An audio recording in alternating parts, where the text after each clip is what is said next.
Hello everyone, ये रहा हमारे जेमेंस का एक और क्वेश्चन जिसमें कह रहा है स्टेटमेंट 1 में अर्गिनाइन और ट्रिप्टोफान ये जो है इसेंशियल अमीनो एसिड है। दूसरा स्टेटमेंट कह रहा है ग्लाइसाइन does not have any chiral carbon. तो पहला स्टेटमेंट हमारा सही है, ये दोनों जो है इसेंशियल अमीनो एसिड है, हम एनसीईआरटी में भी देखेंगे लाइव।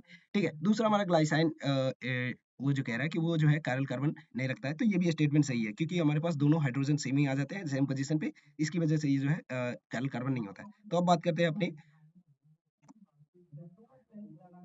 तो जब हम एनसीईआरटी के पेज नंबर 10 पे आते हैं तो यहाँ पे आप क्लियरली देख पा रहे हो कि यहाँ पे जो है अमीनो एसिड के ये जो है नेचुरल अमीनो एसिड है, जिसमें कि अगर आर की जगह हमारे पास ये जो वैल्यू दी हुई है वो उसको रखना है। तो जैसे ही हम एच रखेंगे यहाँ पे तो ये दोनों हाइड्रोजन सेम हो जाएंगे, इसलिए ये इसके पास चिरल कार्बन नहीं होंगे। तो पहला सेकंड स्टेटमेंट तो ग्लाइसाइन जो है वो क्या हो जाएगा, वो सही हो जाएगा कि उसके पास चिरल कार्बन नहीं है।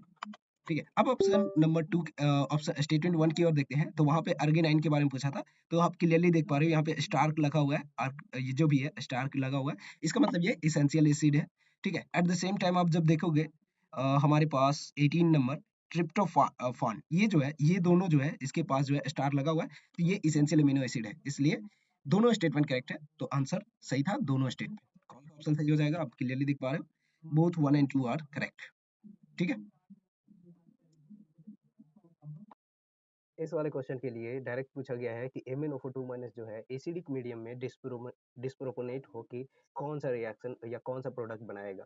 तो इस वाले क्वेश्चन को करने के लिए हम लोग डायरेक्ट चलते हैं एनसीईआरटी में। एनसीईआरटी के हम जब एनसीईआरटी के इस वाले लाइन पे जब आते हैं, ये हमारा डीएनए ब्लॉक का चैप्टर है, जिसमें अगर हम पेज नंबर, कौन सा पेज नंबर पे आते हैं, हाँ यहाँ पे एक सेकंड, ये पेज नंबर यहाँ पे जब हम पोटेशियम परमैंगनेट का KMnO4 2- को अगर हम देखते हैं एसिडिक मीडियम में, एक सेकंड में यहाँ पे हाईलाइट कर देता हूँ। यहाँ पे ये रहा एसिडिक मीडियम में, जब हम एसिडिक मीडियम में देखते हैं तो ये जो है MnO4 माइनस बनाता है, जो कि +7 ऑक्सीडेशन स्टेट को शो करता है, और MnO2 बनाता है जो कि +4 ऑक्सीडेशन स्टेट को शो करता है। तो ये एसिडिक मीडियम में डिस्प्रोपोनेंट रिएक्शन इस ये वाला रिएक्शन देता है। तो हमारे इसके अनुसार ऑप्शन हो जाएगा MnO2 और साथ ही साथ MnO4- यानी कि डी ऑप्शन इसका करेक्ट आंसर। सो हेलो एवरीवन, ये रहा हमारा जेमेंस का एक और क्वेश्चन जिसमें कि कहता है कि which is the correct order with respect to the given properties. So जब आप आयनाइजेशन एनर्जी का देखोगे तो यहाँ पे ये रॉन्ग है, ठीक है ना। क्यों क्यों रॉन्ग है, क्योंकि आयनाइजेशन एनर्जी फ्लोरीन का ज्यादा होता है क्लोरीन की तुलना में, क्योंकि यहाँ पे साइज मैटर कर जाता है। साइज फ्लोरीन का छोटा होता है, जिसकी वजह से इसमें से इलेक्ट्रॉन को रिमूव करना डिफिकल्ट हो जाता है as compare to the chlorine. So इसलिए आयनाइजेशन एनर्जी क्लोरीन का नहीं फ्लोरीन का ज्यादा होता है, ये इसलिए ऑप्शन ए जो है गलत हो गया। अब ऑप्शन बी के आते हैं, तो ये जो है K2O Na2O और Al2O3 में बेसिक नेचर पूछ रहा है। तो ये हम सभी जानते हैं कि K2O का बेसिक नेचर ज्यादा होता है एज कम्पेयर टू Na2O, ठीक है ना। सिमिलरली अगर Na2O की और Al2O3 की हम बात करें तो वहाँ पे Na2O की ज्यादा हो जाती है as compare to Al2O3, because same period में है, तो लेफ्ट टू राइट जाने पे हम जानते हैं बेसिक नेचर घटते जाता है, ठीक है। तो ये ऑप्शन बी तो सही हो गया। ऑप्शन सी की बात करें तो के ये भी मेटालिक कैरेक्टरिस्टिक की बात कर रहा है। तो मेटालिक कैरेक्टर हम जानते हैं कि टॉप टू बॉटम जाने पे बढ़ता है और लेफ्ट टू राइट जाने पे घटता है। लेकिन यहाँ पे आप जब एल्युमिनियम और मैग्नीशियम में देखोगे तो ये पीरियड नंबर 2 की बात है, और ये पीरियड नंबर 3 का एलिमेंट है। तो ऐसे, और ये पीरियड नंबर 1 का एलिमेंट है, ठीक है। तो वैसे तो पोटेशियम और सोडियम सही है, लेकिन यहाँ पे मैग्नीशियम होना चाहिए था। तो आंसर क्या होना चाहिए था, अगर सही होने पर पोटेशियम ज्यादा होना चाहिए था, फिर मैग्नीशियम होना, सॉरी, पोटेशियम के बाद सोडियम होना चाहिए था, फिर मैग्नीशियम और एल्युमिनियम होना चाहिए था। ये करेक्ट ऑर्डर है, पर यहाँ पे अगर ऑप्शन में देखोगे तो यहाँ पे एल्युमिनियम पहले आ जा रहा है, इसलिए ये भी गलत हो गया। तो इन दोनों का ऑप्शन रॉन्ग है और B is the correct only है। सो बी इज इस वाले क्वेश्चन का बी ऑप्शन करेक्ट है। सो हेलो एवरीवन, ये जो है एक बहुत ही इजी क्वेश्चन था जेमेंस का आज के क्वेश्चन में। ये जो क्वेश्चन कह रहा है कि स्टेटमेंट ये कह रहा है कि ब्यू टू इन सो ऑप्टिकल आइसोमरिज्म। तो ये जो है ऑप्टिकल आइसोमरिज्म शो नहीं कर पाता क्योंकि इसके अंदर जो है हमारे पास कायरल कार्बन तो नहीं है, पहली बात। तो जब ऐसे ही नहीं आएगा तो ये तो ऐसे ही गलत हो गया।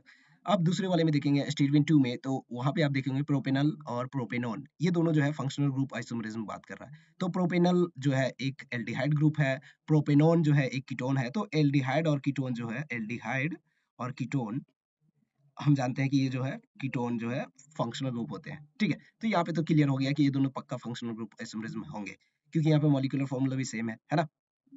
चलो अब आगे बात करेंगे पेंटीन और 2 डाइमिथाइल प्रोपेनॉन की। तो ये पूछ रहा है कि नॉर्मल पेंटेन एक हमारे पास, ये अगर आप पेंटेन की स्ट्रक्चर देखोगे तो पेंटेन का ये है, और 2 डाइमिथाइल प्रोपेन की, तो प्रोपेन का मतलब 3 होता है और 2 डाइमिथाइल मतलब कि एक और एक कार्बन ऐसे लगे होंगे, तो ये न्यू पेंटेन भी हम इसे कहते हैं। लेकिन यहाँ पे जस्ट एक ये दोनों जब क्लियरली देख पा रहे हो तो फॉर्मूला सेम है, मॉलिक्यूलर फॉर्मूला सेम है, बट स्ट्रक्चर में डिफरेंस है। तो ये दोनों क्या है, एक चेन आइसोमरिज्म है। तो ये जो है चेन आइसोमरिज्म दोनों है। तो ये स्टेटमेंट 2 एंड 3 जो है, आई मीन बी और सी जो है केवल सही है। तो इसका आंसर सी हो जाएगा, जिसमें कि स्टेटमेंट बी और सी करेक्ट है। और बहुत ही इजी क्वेश्चन पूछा गया था आज के पेपर में everyone, so that is the it is from the solution chapter and class 12 का। तो इसमें दिया हुआ है कि हमारे पास 1 ग्राम Eb2 कोई सॉल्यूट है जिसकी 50 ग्राम सॉल्वेंट में डिसॉल्व किया जाता है, जो कि जिससे हमारे पास डेल्टा टी आ जाता है 0.689। ठीक है, उसके बाद हमारे पास एक और सॉल्वेंट है जिसका 1 ग्राम जो है Ab dissolved into the same solvent. ठीक है, ठीक है, सेम सॉल्वेंट कहने का मतलब अगेन 50 ग्राम हमारे पास सॉल्वेंट दिया हुआ है। ठीक है, तो यहाँ पे डेल्टा टी हमारे पास 1.176 है। और इसके बाद इसीलिए इसके बाद हमें क्या पूछ रहा था, find the molar mass of Ab2।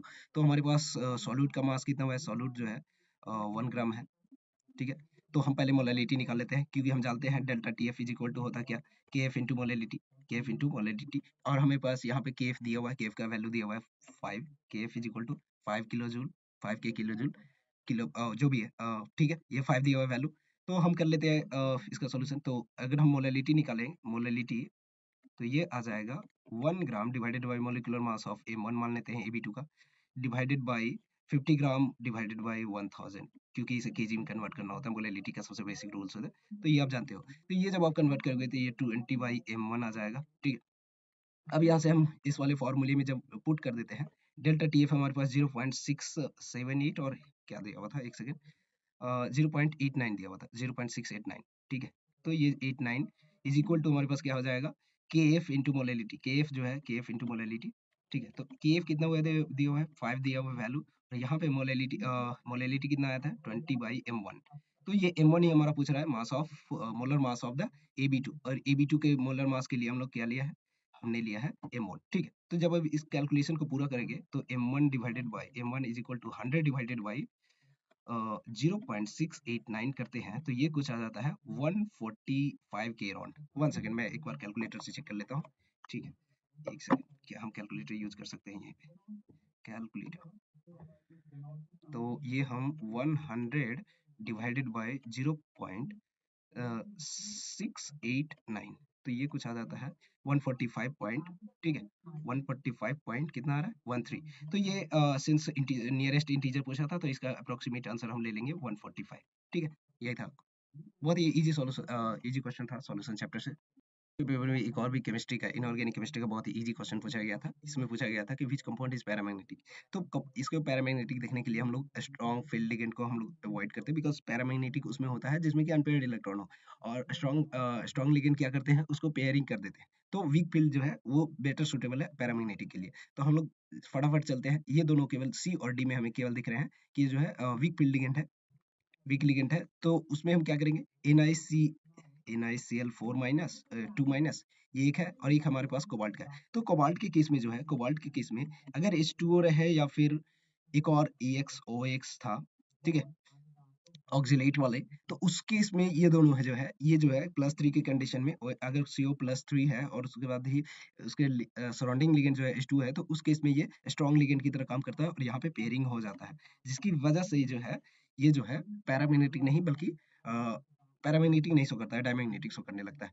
तो ये तो ऑलरेडी गलत हो गया। तो डी और सी में अगर डी गलत हो गया तो सी ही एक ऐसा ऑप्शन बचता है, इसमें यहाँ पे पेयरिंग नहीं होगा, पेयरिंग नहीं होगा तो फिर हमारे पास पेयरिंग नहीं होगा, पेयरिंग नहीं होगा, तो ये हमारे पास पैरामैग्नेटिक शो करेगा, और इसके पास एक हमारे पास क्या कहते हैं, इलेक्ट्रॉन जो होगा अनपेयर्ड होगा, इसकी वजह से ये पैरामैग्नेटिक शो कर पाएगा। Thank you. हेलो एवरीवन, इस वाले क्वेश्चन में दिया हुआ है 80 ml of the hydrocarbon on mixing with the this much oxygen in the closed U-tube undergoes the complete combustion after cooling at the 273 Kelvin. Residue gas is remaining this much. Okay. फिर कह रहा है कि on treatment with the KOH the volume decreases finally this much. So पूछ रहा है कि hydrocarbon का फॉर्मूला क्या होगा। तो इसे सॉल्व करने के लिए हम लोग सिंपल वही फार्मूला लगाएंगे, वही मेथड। हम CXHY एक सिंपल हाइड्रोकार्बन लेते हैं, जिसको X + Y/4, ये आई होप सबको याद होगा। इस तरीके से हम एक बैलेंस केमिकल रिएक्शन लिखते हैं। जिसमें कि कंप्लीट कंबशन के बाद जो है हमारा X CO2 और Y H2O प्रोड्यूस होता है, ये सबको याद होगा।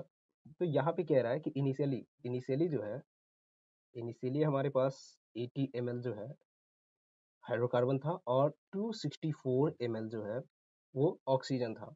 जब रिएक्शन हो गया तो रेसिड्यू के फॉर्म में जो है हमारे पास 224 ml बच गया, ठीक है।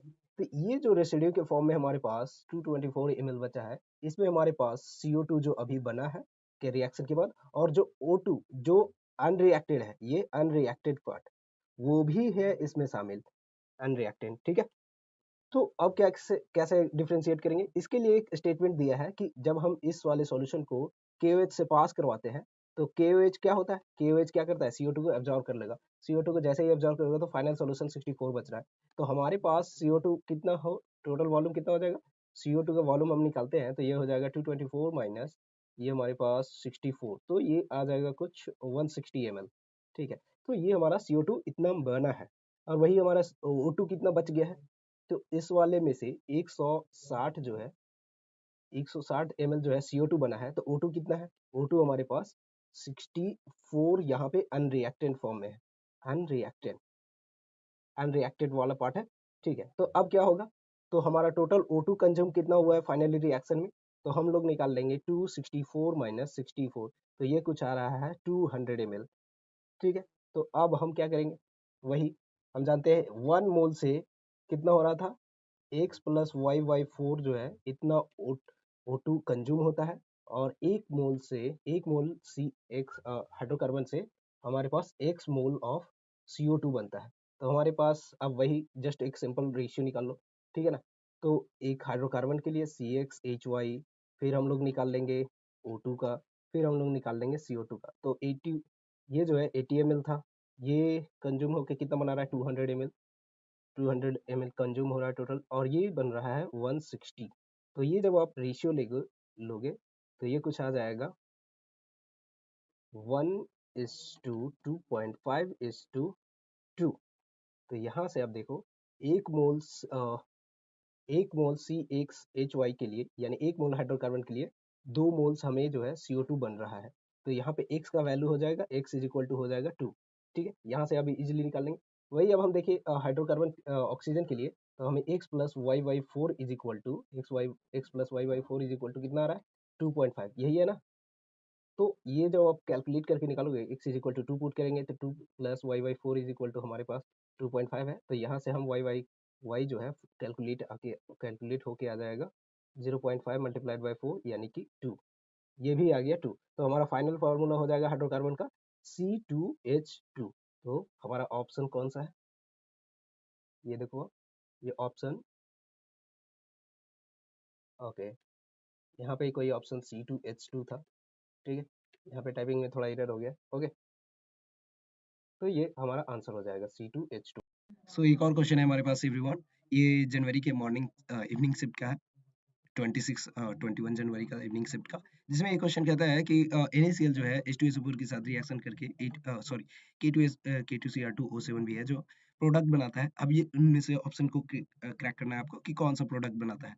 तो इनमें से जो है प्रोडक्ट बनाता है कि CrO2Cl2, और साथ ही साथ इसमें जब आप CrO2Cl2 का जब ऑक्सीडेशन स्टेट देखोगे तो +6 आएगा। मैं यहाँ पे थोड़ा सा स्ट्रक्चर बनाने की कोशिश करता हूँ, ठीक है। तो ये रहा ये CrO2Cl2, ये Cl एक ऐसे जुड़ जाएगा, एक ऐसे जुड़ जाएगा। जब यहाँ से आप ये देखोगे, ये यहाँ पे -2 और -2 इन दोनों की वजह से आएगा, और यहाँ से -1, ये -1, तो यहाँ पे ये जो +2 इसकी वजह से आएगा, +2 इसकी वजह से, +1 +1, तो यहाँ पे Cr का जो है +6 जो है ऑक्सीडेशन स्टेट आ जाएगा CrO2Cl2 में, ठीक है। तो ये एक इजी सा क्वेश्चन कह सकते हैं, डीएनए ब्लॉक का आया था, डीएनए ब्लॉक चैप्टर से है, जिसमें ठीक इवनिंग शिफ्ट का एक और क्वेश्चन है जिसमें कह रहा है कि मैच द फॉलोइंग लिस्ट।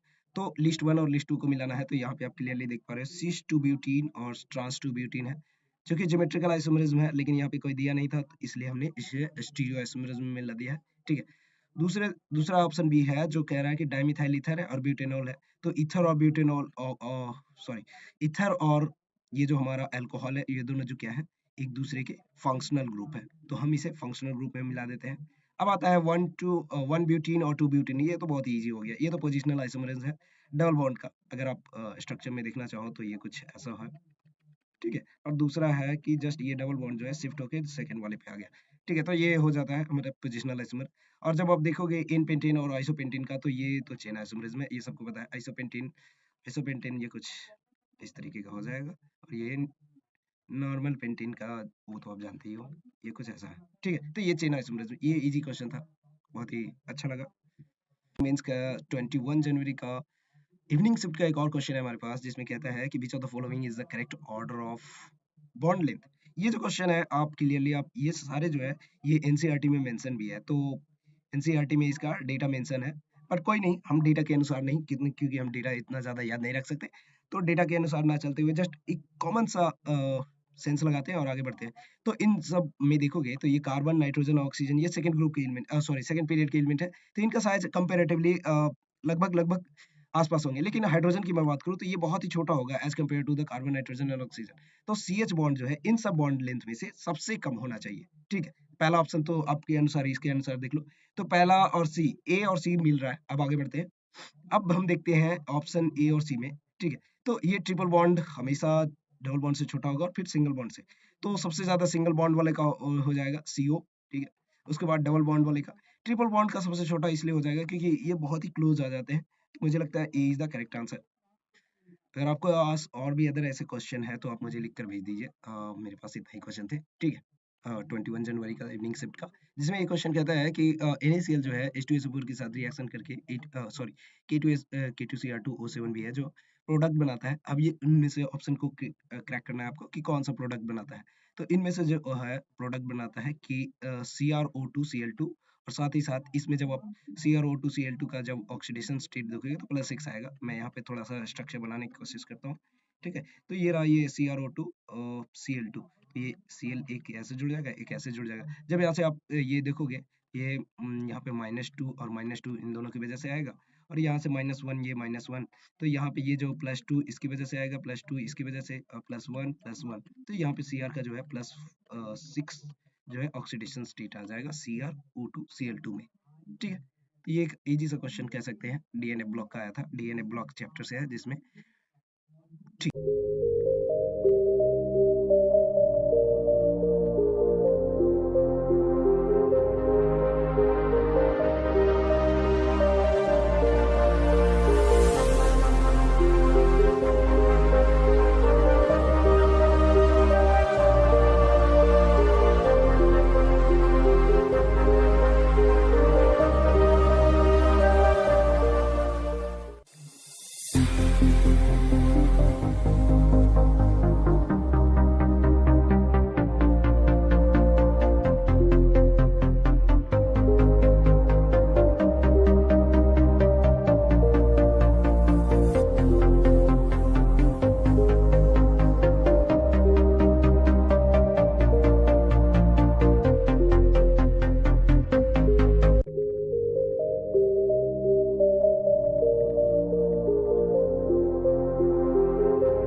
ये हमारे जेईई मेंस के 23 जनवरी का 2026 का ये क्वेश्चन है, जिसमें दिया हुआ है कि n इज इक्वल टू 5 के लिए हमारे पास m जो है उसका -1 कितने पॉसिबल है, मैक्सिमम नंबर ऑफ इलेक्ट्रॉन, मतलब किस में कितने में जा सकते हैं। तो n इज इक्वल टू 5 और n इज इक्वल टू 5 के लिए l इज इक्वल टू हो सकता है 0, हो सकता है 1, हो सकता है 2, हो सकता है 3, हो सकता है 4, हो सकता है।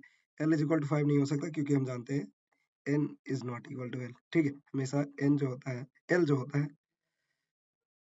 l जो होता है लेस देन n होता है।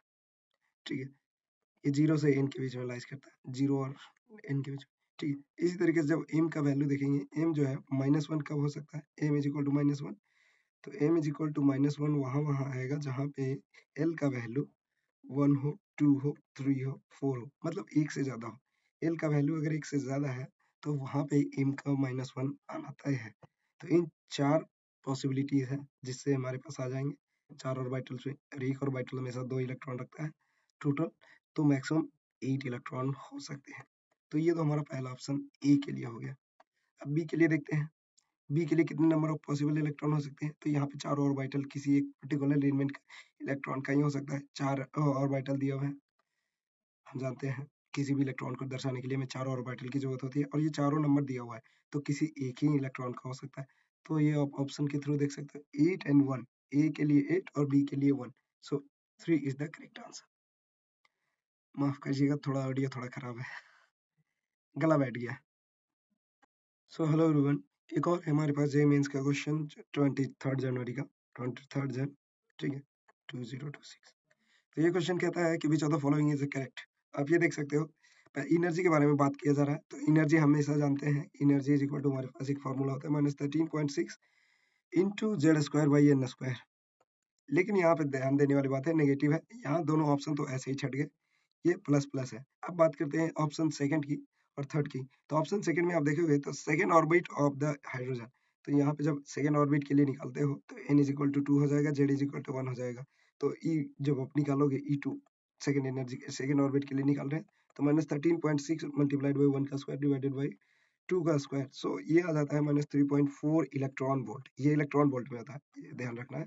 लेकिन हमारा एनर्जी जूल में दिया हुआ है, तो इसे हम लोग क्या करते हैं, 1.6 into 1.6 into 10 to the power -19, इसे जूल में कन्वर्ट कर देता है।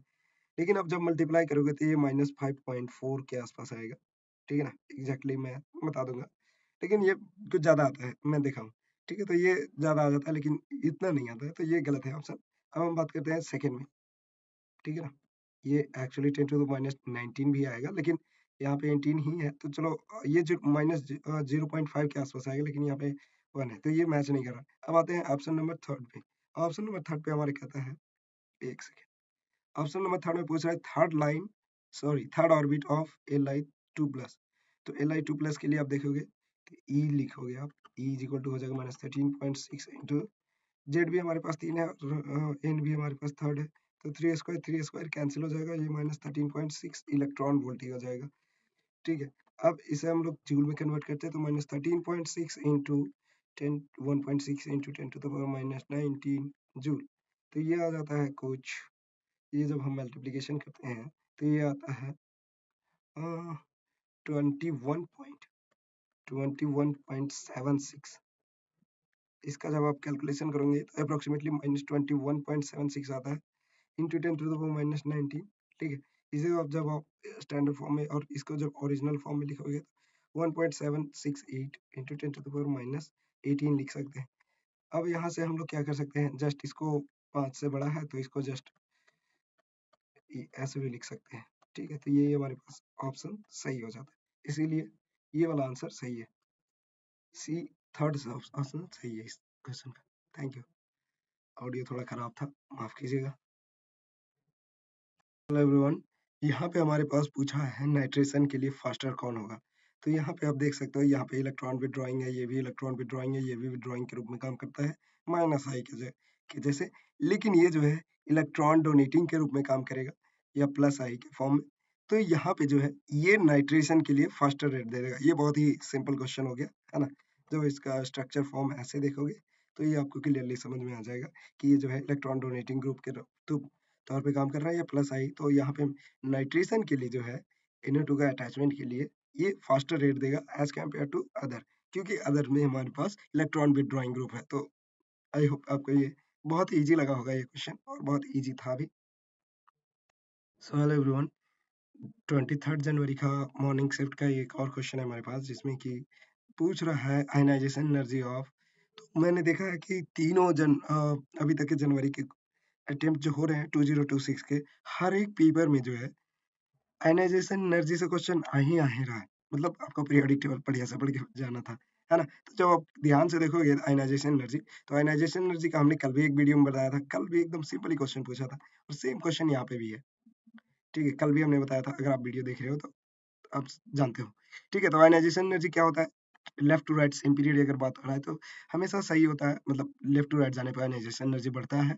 लेकिन वहां पे एक्सेप्शन आ जाता है, जहाँ पे हाफ फील्ड इलेक्ट्रॉनिक कॉन्फ़िगरेशन होता है, हाफ फील्ड या फुल फील्ड। अगर हमारे पास हाफ फील्ड या फुल फील्ड इलेक्ट्रॉनिक कॉन्फ़िगरेशन आता है, उस वहाँ पे ये दोनों ये जो है एक्सेप्शन बिहेवियर शो करता है, बाकी नॉर्मल ही रहता है। तो क्लोरीन, अब हम बात करते हैं इस वाले ऑप्शन के अनुसार। तो एल्युमिनियम के बाद सिलिकॉन होता है, सिलिकॉन के बाद फास्फोरस, क्लोरीन उसके बाद फास्फोरस के बाद सल्फर, देन क्लोरीन आता है। ये हमारा नॉर्मल पीरियोडिक टेबल का एलिमेंट्स है। ये 15 और ये 16, ये 17। लेकिन जब आप फास्फोरस को देखोगे तो क्या है, यहाँ पे हाफ फील्ड इलेक्ट्रॉनिक कॉन्फ़िगरेशन है, 3s2 और 3p2, सॉरी 3 याद आता है, जिसकी वजह से ये हाफ इलेक्ट्रॉनिक कॉन्फ़िगरेशन हो जाता है। तो सबसे ज़्यादा क्लोरीन का होगा, उसके बाद ये जंप करके यहाँ आ जाता है फास्फोरस, फिर उसके बाद सल्फर होगा, उसके बाद सिलिकॉन, उसके बाद तो फिर आप जानते ही हो एल्युमिनियम। तो ये हमारा करेक्ट ऑर्डर बनता है। देखते हैं ऑप्शन कौन सा है। क्लोरीन, फास्फोरस, सल्फर, ठीक है, सिलिकॉन एंड एल्युमिनियम। हाँ, मुझे लगता है ए इज द करेक्ट आंसर। देख लो आप, एक सेकंड, ये देखो, chlorine, phosphorus, sulphur, silicon, aluminium, yes, ये इज द करेक्ट आंसर हो जाएगा। बहुत इजी क्वेश्चन था आयनाइजेशन एनर्जी से। पीरियोडिक टेबल आप थोड़ा सा ध्यान से करके जाना, क्योंकि मुझे मुझे अभी तक के तीनों पेपर में देखा हूँ, तीनों पेपर में आयनाइजेशन एनर्जी से क्वेश्चन है ही है। स्टेटमेंट के तौर पे हो कैसे भी हो, लेकिन आयनाइजेशन एनर्जी मस्ट है, सब में आ रहा है। ओके, तो आप देख लेना एक बार। एवरीवन, एक और क्वेश्चन है हमारे पास जेईई मेन 23 जनवरी 2026 का। तो इसमें आप देखोगे, ये रिड्यूसिंग एजेंट है जो कि रिड्यूस करेगा। ये क्वेश्चन हमें कई बार पूछा गया है, तीनों पेपर में अभी तक देखा हूँ, कहीं न किसी फॉर्म में रिडक्शन से क्वेश्चन पूछ लिया गया है। तो यहाँ पे आप जब देखोगे तो इस वाले स्ट्रक्चर से जब SnHCl का रिएक्शन करवाया जाएगा, तो ये ऊपर वाले फंक्शनल ग्रुप या फिर ओपन वाले CH3 को कुछ नहीं करेगा, बस ये NO2 को NH2 में कन्वर्ट कर देगा। अब यह क्या होगा? अब यह बी हो गया, ये हमारा बी प्रोडक्ट बन गया। अब बी में क्या होगा? ये हमारे पास इस वाले रिएजेंट को जो है, जस्ट हम जानते हैं कि इस वाले रिएजेंट से हम क्या करते हैं, ऐड करा देते हैं, ठीक है ना? ये ऐड हो जाएगा, पहले तो ये ऐड होगा, फिर उसके बाद सेकंड वाले पे आएँगे। तो पहले का प्रोडक्ट अगर मैं बनाऊँ तो ये कुछ CH3 हो जाएगा, फिर यहाँ पे NH रहेगा, इससे अटैच हमारे पास C double bond O CH3 बन जाएगा। अब इसको हम लोग ब्रोमाइड वाला रिएक्शन करवाएँगे, तो यहाँ पे ये हो जाएगा Br2FeS2O, लास्ट वाला में ये वाला हम H2O भी ले लेंगे। तो पहले वाले पे जब हम बात करेंगे, पहला स्टेप अगर कंप्लीट करें, तो एक सेकंड में यहाँ पे थोड़ा और बनाता हूँ। यहाँ पे कुछ ये ऐसा बनाएगा, ये CH3 हो जाएगा, और यहाँ पे ये ग्रुप को कुछ नहीं करेगा, ये C डबल बॉन्ड O, मतलब ये नाइट्रोजन से अटैच्ड है, और फिर ये CH3 बनाएगा, और ये ब्रोमीन जो है, ये कैसा था, ऐसा ऐसा, ठीक है। तो यहाँ ब्रोमीन ऐड हो जाएगा, अगर ये इस वाले पे नाइट NSO वाला अटैच है। देखो नेक्स्ट स्टेप में आप ध्यान से देखो, ठीक है। ओह, ये कुछ ऐसा बन रहा है, ठीक है। चलो मैं दोबारा ड्रॉ कर देता हूँ। CH3 यहाँ है, Br अटैच हो रहा है, तो यहाँ पे NHC double bond O CH3 है। अब इस वाले में क्या होगा, इसका हम हाइड्रोलिसिस करवाएंगे, तो अगेन ये कट के बाहर हो जाएगा, और हमारे पास NH2 बच जाएगा। तो ये सब जानते हैं, ये वाला स्टेप तो सबको पता है, सबसे इजी स्टेप मतलब इजी समझने के लिए, ठीक है। ये Br हो जाएगा, और यहाँ पे फिर से NH2 बन जाएगा।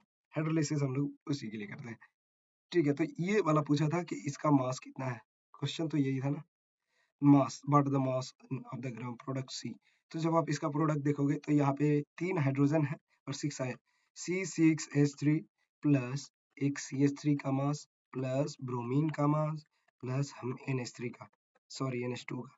तो ये कुछ हो जाएगा 16, ये हो जाएगा 80, ये हो जाएगा 15, और ये हो जाएगा 72 प्लस 3 यानी कि 75। 75 प्लस 15 जो हो जाएगा 90, 90 और 80 जो होगा 170, 170 प्लस 16 इज इक्वल टू हो जाएगा 186। तो ये अच्छा क्वेश्चन था। सो मुझे लगता है कि ये करना चाहिए था, अब सबको किया होगा जिसका ये प्रोडक्ट बनाने में इजी होगा। Okay, so 186 is the correct answer. Very good. So hello everyone, ये हमारे पास एक क्वेश्चन आया है, पता नहीं ये इस क्वेश्चन में मुझे डाउट है कि पता नहीं सच है या नहीं, मतलब ये करेक्ट क्वेश्चन है या नहीं, लेकिन अगर आपको लगता है कि ये सही क्वेश्चन है तो फिर ठीक है, इसका सॉल्यूशन कर लेते हैं। ये जो पीडीसी है, ये हमारे पास कंट्रोल्ड वे में हमारा रिडक्शन करता है। ये अल्काइन को सीधे अल्कीन में कन्वर्ट करेगा, अल्केन में नहीं, अल्कीन में कन्वर्ट करेगा। ये भी अल्केन को सॉरी अल्काइन को अल्कीन में ही कन्वर्ट करेगा। ठीक है, तो ये हमारे पास रिएजेंट का ये जो है डायरेक्टली कन्वर्ट अल्केन में कन्वर्ट नहीं कर देते हैं। ठीक है, तो अब देखते हैं, ये हमारे पास 1 2 3 4 और यहाँ पे ब्यूटू आइन है। तो ये हमारे पास, अगर हम इसका रिएक्शन H2 पीडी से करवाते हैं, पीडीसी से, तो ये कंट्रोल्ड वे में होता है और यहाँ पे सी एडिशन होता है, जिसकी वजह से जो है यहाँ पे ये हाइड्रोजन और ये भी हाइड्रोजन। ठीक है, ये ज्यादा दूर हो गया, कोई बात नहीं, यहाँ पे रख लेते हैं। यहाँ पे सी और यहाँ पे सी। वहीं पे हमारे पास यहाँ पे जब आप देखोगे लिक्विड सोडियम लिक्विड NH3, तो ये जो है एंटी एडिशन होता है, सबको पता है।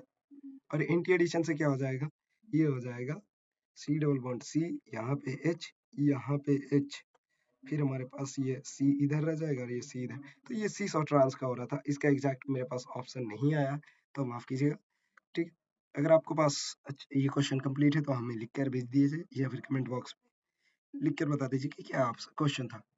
तो आई होप ये वीडियो आपको समझ में आया होगा और ये क्वेश्चन भी आपको समझ में आया होगा।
हेलो एवरीवन, ये आज हमारे 23 जनवरी के इवनिंग शिफ्ट का एक और क्वेश्चन हमारे पास आया है केमिस्ट्री का, और ये बहुत ही रिपीटेड क्वेश्चन बार-बार आ रहा है। क्यूरियस मेथड से अभी तक के शिफ्ट में हम देख चुके हैं, 2 या 3 क्वेश्चन तो आ चुका है। तो क्यूरियस मेथड से यहाँ पे परसेंटेज ऑफ क्लोरीन पूछा है, पहले वाले 21 जनवरी में हमें सल्फर का पूछा था। ठीक है, तो आप देख लो, मुझे हाँ, शायद सल्फर ही पूछा था। तो यहाँ पे देखो क्लोरीन का पूछ रहा है, तो परसेंटेज ऑफ क्लोरीन कैसे निकालते हैं? वेट ऑफ क्लोरीन कर देंगे, divided by weight of compound, I mean organic compound, divided by ये टोटल वेट मैं बात कर रहा हूँ, डिवाइडेड बाय मल्टीप्लाइड बाय 100, तो ये परसेंटेज हमें दे देगा। ये 100 है, नोट, अच्छा ठीक है, आप समझ लो, ये 100 है। तो ये वेट ऑफ क्लोरीन कैसे निकलेगा? मोल्स ऑफ AgCl अगर हमें मिल जाए तो उतना ही मोल्स ऑफ Cl का हो जाएगा। तो इसमें जस्ट वेट से, मॉलिक्यूलर वेट से हम Cl का मल्टीप्लाई कर देंगे तो हमें Cl मिल जाएगा, कितना Cl है। इसी तरीके से तो फिर हमें क्या करना होगा, moles of AgCl multiplied by 35.5 करना होगा, डिवाइडेड बाय टोटल वेट हमें दिया हुआ है ऑर्गेनिक कंपाउंड का 0.245, ठीक है, और मल्टीप्लाई बाय फिर 100 करना होगा। अब हमें मोल्स ऑफ AgCl निकालना है, तो moles of AgCl 0.5453, this is the weight, और AgCl का मॉलिक्यूलर मास निकाल ले तो कितना हो जाएगा, 108 प्लस 35.5, तो ये कुछ आ जाएगा 8 + 13, ये 143.5 के आसपास आ रहा है एवरीवन। सो इस वाले को जस्ट यही वाला डिवाइड कर वैल्यू पुट कर देते हैं यहाँ पे, 0.5453 divided by 143.5 multiplied by 35.5 multiplied by 100 divided by 0.245। हम इस कैलकुलेशन को पूरा कंप्लीट करेंगे तो ये कुछ आ जाएगा, एक सेकंड में थोड़ा सा कैलकुलेटर यूज कर लेता हूँ। ये कुछ अप्रोक्सीमेट 55% आ रहा है, ठीक है। तो आई होप ये सबने सॉल्व किया होगा, बहुत ही इजी क्वेश्चन था एवरीवन। चलो, तो हेलो एवरीवन, एक और हमारे पास जेईई मेंस का 23 जनवरी का इवनिंग शिफ्ट का एक और क्वेश्चन है, जिसमें XeO2F2 दिया हुआ है। तो हमारे पास जानते हैं Xe जो होता है ज़ेनॉन, जिसके पास आउटरमोस्ट में हमारे पास 8 इलेक्ट्रॉन होते हैं। तो चलो पहले हम डिनोट कर लेते हैं, 1 2 3 4 5 6 7 8, ओके, ये हमारे पास 8 हो गए। 2 ऑक्सीजन जुड़े होते हैं, तो ये 2 ऑक्सीजन हमने जोड़ दिए, ठीक है, इस तरीके से। और F2, तो ये देखो आप F2 इस तरीके से ऐड हो जाएगा, 1 एक F दूसरा F, ये देखो हमारे पास एक लोन पेयर बच गया। तो ये कौन सा स्ट्रक्चर हो जाता था, ठीक है, सीसो ज्योमेट्री हमें दिख रहा है, ठीक है, इसमें सीसो ज्योमेट्री, क्योंकि ये लोन पेयर है। सीसो ज्योमेट्री में क्या होता है, कोई भी 180 नहीं होता है, 180 से थोड़ा सा डिफरेंस होता है। तो यहाँ पे अगर अप्रोक्स दिया था तो कह सकते हैं, ठीक है, कि हाँ ये ले सकते हैं। एग्जैक्ट मेरे पास क्वेश्चन है नहीं कि हम बता सकते हैं कि हाँ ये क्या था, करेक्ट स्टेटमेंट देख लेना आप एक बार। ये जो अप्रोक्सीमेट कह सकते हैं, अगर ये शार्पली 180 रहता तो हम कह सकते हैं 180 नहीं है, लेकिन मेरे पास एग्जैक्ट क्वेश्चन नहीं है, तो किसी के बताए हुए पे ही हमारे पास आया है, ठीक है। तो चलो ठीक है, आगे देखते हैं। Number of lone pair of electron is 1, या ये तो सही है, फिर ये सही है। It has seesaw shape, okay, ये भी सही है, ये दोनों सही है स्टेटमेंट। करेक्ट अगर पूछा होता तो फिर तो ये मल्टीपल चॉइस में मतलब एक सिंगल करेक्ट का नहीं है, तो मुझे लगता है कि इनकरेक्ट पूछा था शायद। इनकरेक्ट अगर पूछेगा तो अप्रोक्सीमेट में लेना चाहे तो ले सकते हैं, ठीक है। इट हैज टेट्राहेड्रल शेप, ये तो गलत हो गया ना, ये तो गलत हो गया, है ना। तो हमारे पास अगर इनकरेक्ट पूछता है तो डी हो जाएगा, अगर सही पूछता है तो ABC हो जाएगा। ये क्वेश्चन आप जो पेपर ओरिजिनली में देके आए हैं वही बता सकते हैं कि हाँ एग्जैक्टली क्वेश्चन क्या था। अगर एग्जैक्टली क्वेश्चन आपके पास है तो आप मुझे थोड़ा कमेंट में बता देना, मैं इसको करेक्ट करके एक बार फिर से अपलोड करूंगा एक वीडियो, ठीक है। तब तक के लिए धन्यवाद, आगे और भी वीडियो देखिए, thank you. So hello everyone, JEE main के 23 जनवरी को इवनिंग शिफ्ट का एक और क्वेश्चन है हमारे पास। How many number of the following complexes having the unpaired electron. तो यहाँ पे हम देखते हैं, अभी एग्जैक्ट क्वेश्चन में क्या था ये नहीं पता, क्योंकि क्वेश्चन हमें जस्ट स्टूडेंट के बताए गए अनुसार होता है। तो यहाँ पे आप देखो, निकल जो है CO हॉल 4, ये सबको पता होता है। यहाँ पे जो है सिंस Na जो है कोई प्लस में नहीं जा रहा है, इसका ऑक्सीडेशन स्टेट यहाँ पे 0 है, तो यहाँ पे हम कह सकते हैं ये 3D8 और साथ ही साथ 4s2 भी होगा। तो यहाँ पे जो हमारा पेयरिंग, सॉरी, यहाँ पे जो हमारे पास स्ट्रक्चर बनता है ये कुछ इस टाइप का बनता है। तो यहाँ पे 1 2 3 4 5 पेयरिंग जो होता है केवल और केवल ये 4s2 का, ये 4s का भी जो होता है ये दोनों पेयरिंग में चले जाते हैं, और हमारे पास कंपाउंड जो बन जाता है वहां पे बच जाता है केवल और केवल अनपेयर्ड इलेक्ट्रॉन 0। यहाँ पे कोई अनपेयर्ड इलेक्ट्रॉन नहीं होता है, यहाँ पे चार्ज भी नहीं होता है, ये बात ध्यान में रखनी होती है, ठीक है। अब देखते हैं अपने दूसरे कंपाउंड की ओर। तो दूसरा कंपाउंड है हमारे पास NiCl4। तो अनपेयर्ड अगर इलेक्ट्रॉन हमें देखना है तो हमें ज्यादातर ध्यान देनी चाहिए वीक फील्ड लिगेंड किसके पास है। तो यहाँ पे ये वीक फील्ड लिगेंड की तरह काम कर रहा है, तो यहाँ पे अगर प्लस, जब आप निकल को देखोगे तो ये +2 में है, +2 में होगा तो ये 4s2 गायब हो जाएगा और ये केवल 3d8 बचेगा, 3d8 बचेगा। अब साथ ही साथ ये भी देखना है कि ये क्लोरीन जो होता है वीक फील्ड लिगेंड होता है, तो ये पेयरिंग करने में पेयरिंग नहीं कर पाएगा इलेक्ट्रॉन को, तो ये दोनों जो है अनपेयर्ड इलेक्ट्रॉन रह जाएंगे। तो Ne is equal to unpaired electron is equal to 2 इसमें आ जाएगा। अब तीसरा कंपाउंड हमारे पास क्या है, PtCl4। ये जब आप नीचे वाले कंपाउंड मतलब इसके जो नाइट्रोजन की फैमिली होते हैं, नाइट्रोजन के फैमिली होते हैं, नाइट्रोजन PD एंड PT, ये जो है सिमिलर होते हैं, तो PtCl4 2 माइनस है, ये भी वैसे ही होगा। ये यहाँ पे जो क्लोरीन है, लेकिन यहाँ पे थोड़ा ट्विस्ट है कि निकल जो है वीक वीक फील्ड लिगेंड काम करता है क्लोरीन निकल के लिए क्लोरीन, लेकिन पीटी के लिए ये स्ट्रॉन्ग फील्ड लिगेंड की तरह काम करता है और लो स्पिन कॉम्प्लेक्स बनाता है। तो ये जो है PT2 प्लस प्लस 2, ठीक है। मैं थोड़ा जल्दी ट्राई कर रहा हूँ इसलिए मैं थोड़ी सी बोल नहीं पा रहा हूँ, ठीक है, मेरी ऑडियो भी थोड़ी खराब है। तो ये कुछ इस टाइप का हो जाएगा, लेकिन यहाँ पे पेयरिंग हो जाएगी क्योंकि ये इनर इनर कॉम्प्लेक्स बनाएगा, तो यहाँ पे Ne इज इक्वल टू 0 हो जाएगा। सिमिलरली हमारे पास एक और कंपाउंड है, कौन सा था, PtCnO4। ये तो ऑलरेडी है कि Cn जो होता है स्ट्रॉन्ग फील्ड लिगेंड होता है, तो ये भी सबको पता है कि ये जो है यहाँ पे भी पेयरिंग हो जाएगी। ये वाला थोड़ा सा ट्विस्ट होता है, सबको लगता है कि Cl तो वीक फील्ड लिगेंड की तरह काम करेगा, लेकिन नहीं, यहाँ पे PT है इसलिए वीक फील्ड लिगेंड नहीं स्ट्रॉन्ग फील्ड लिगेंड की तरह काम करेगा। तो ये भी स्ट्रॉन्ग फील्ड लिगेंड की तरह जब काम करेगा तो अगेन पेयरिंग हो जाएगी, और जब पेयरिंग हो जाएगी, यहाँ +2 है इसलिए 4s में कोई भी इलेक्ट्रॉन नहीं है, ठीक है। तो जब पेयरिंग हो जाएगी तो यहाँ पे भी क्या हो जाएगा, अनपेयर्ड इलेक्ट्रॉन 0 हो जाएगा। तो क्वेश्चन क्या पूछ रहा था, अब तो ये वही बता पाएंगे, लेकिन अगर ये नंबर ऑफ अनपेयर्ड इलेक्ट्रॉन पूछा है, मुझे लगता है ये number of unpaired in how many compound पूछा होगा, हाउ मेनी कॉम्प्लेक्सेस। अगर ऐसा है तो केवल एक कॉम्प्लेक्स में पूछा है। अगर नंबर ऑफ इलेक्ट्रॉन पूछा है टोटल, तो सम कर लो, 0 + 2 + 0 + 0 यानी कि टोटल 2 हो जाएगा। अगर नंबर ऑफ कॉम्प्लेक्स पूछा है, how many number of complex पूछा है जिसके पास अनपेयर्ड इलेक्ट्रॉन है, तो 1 हो जाएगा। अगर नंबर ऑफ इलेक्ट्रॉन पूछा है तो आप उसके अनुसार सबका सम निकाल दो और 2 आंसर हो जाएगा, ठीक है ना। तो ये आप बता देना कि ओरिजिनल क्वेश्चन क्या था। Okay everyone, thank you.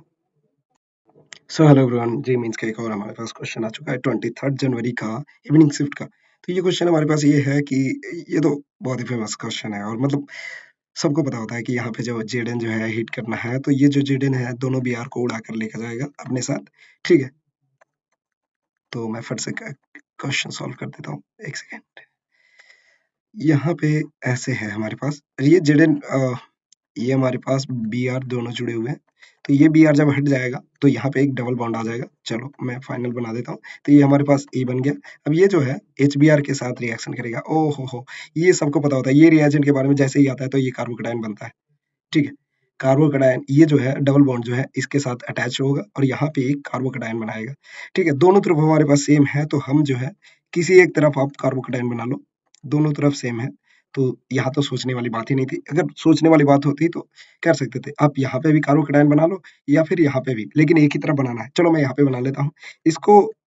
फिर से हम जानते हैं कि HBr के केस में ये क्या होगा, यहाँ पे सिंस H2O2 नहीं दिया है, तो यहाँ पे हम जो है रीअरेंजमेंट की ओर जाएंगे, ठीक है। रीअरेंजमेंट की ओर जाएंगे तो यहाँ पे क्या हो जाएगा, यहाँ पे ये जो है कार्बोकेटायन, यहाँ पे 2 ही हमें हाइड्रोजन दिख रहा है और एक यहाँ पे एक हाइड्रोजन, तो 3 हाइपर कंजुगेशन या फिर हाँ, हाइपर कंजुगेशन 3 ही हो रहे हैं। लेकिन जब ये पॉजिटिव यहाँ पे आ जाएगा, जहाँ पे ये 3 डिग्री, ये 2 डिग्री भी आप कह सकते हो, 2 डिग्री कार्बोकेटायन है, यहाँ पे आएगा तो 3 डिग्री, यहाँ पे देखो 2 हाइड्रोजन यहाँ हो गया, 2 हाइड्रोजन यहाँ हो गए, ये 2 हाइड्रोजन यहाँ हो गए, तो यहाँ पे आते के साथ जो है ये हाइड्रोजन की मैं बात कर रहा था, तो ये जो है यहाँ पे ज़्यादा स्टेबल होगा और फिर यहाँ पे ब्रोमीन जो है Br माइनस अटैच हो जाएगा। तो ये कंपाउंड कुछ इस तरीके का हो जाएगा कि यहाँ पे ब्रोमीन अटैच हो गया और ये, ठीक है।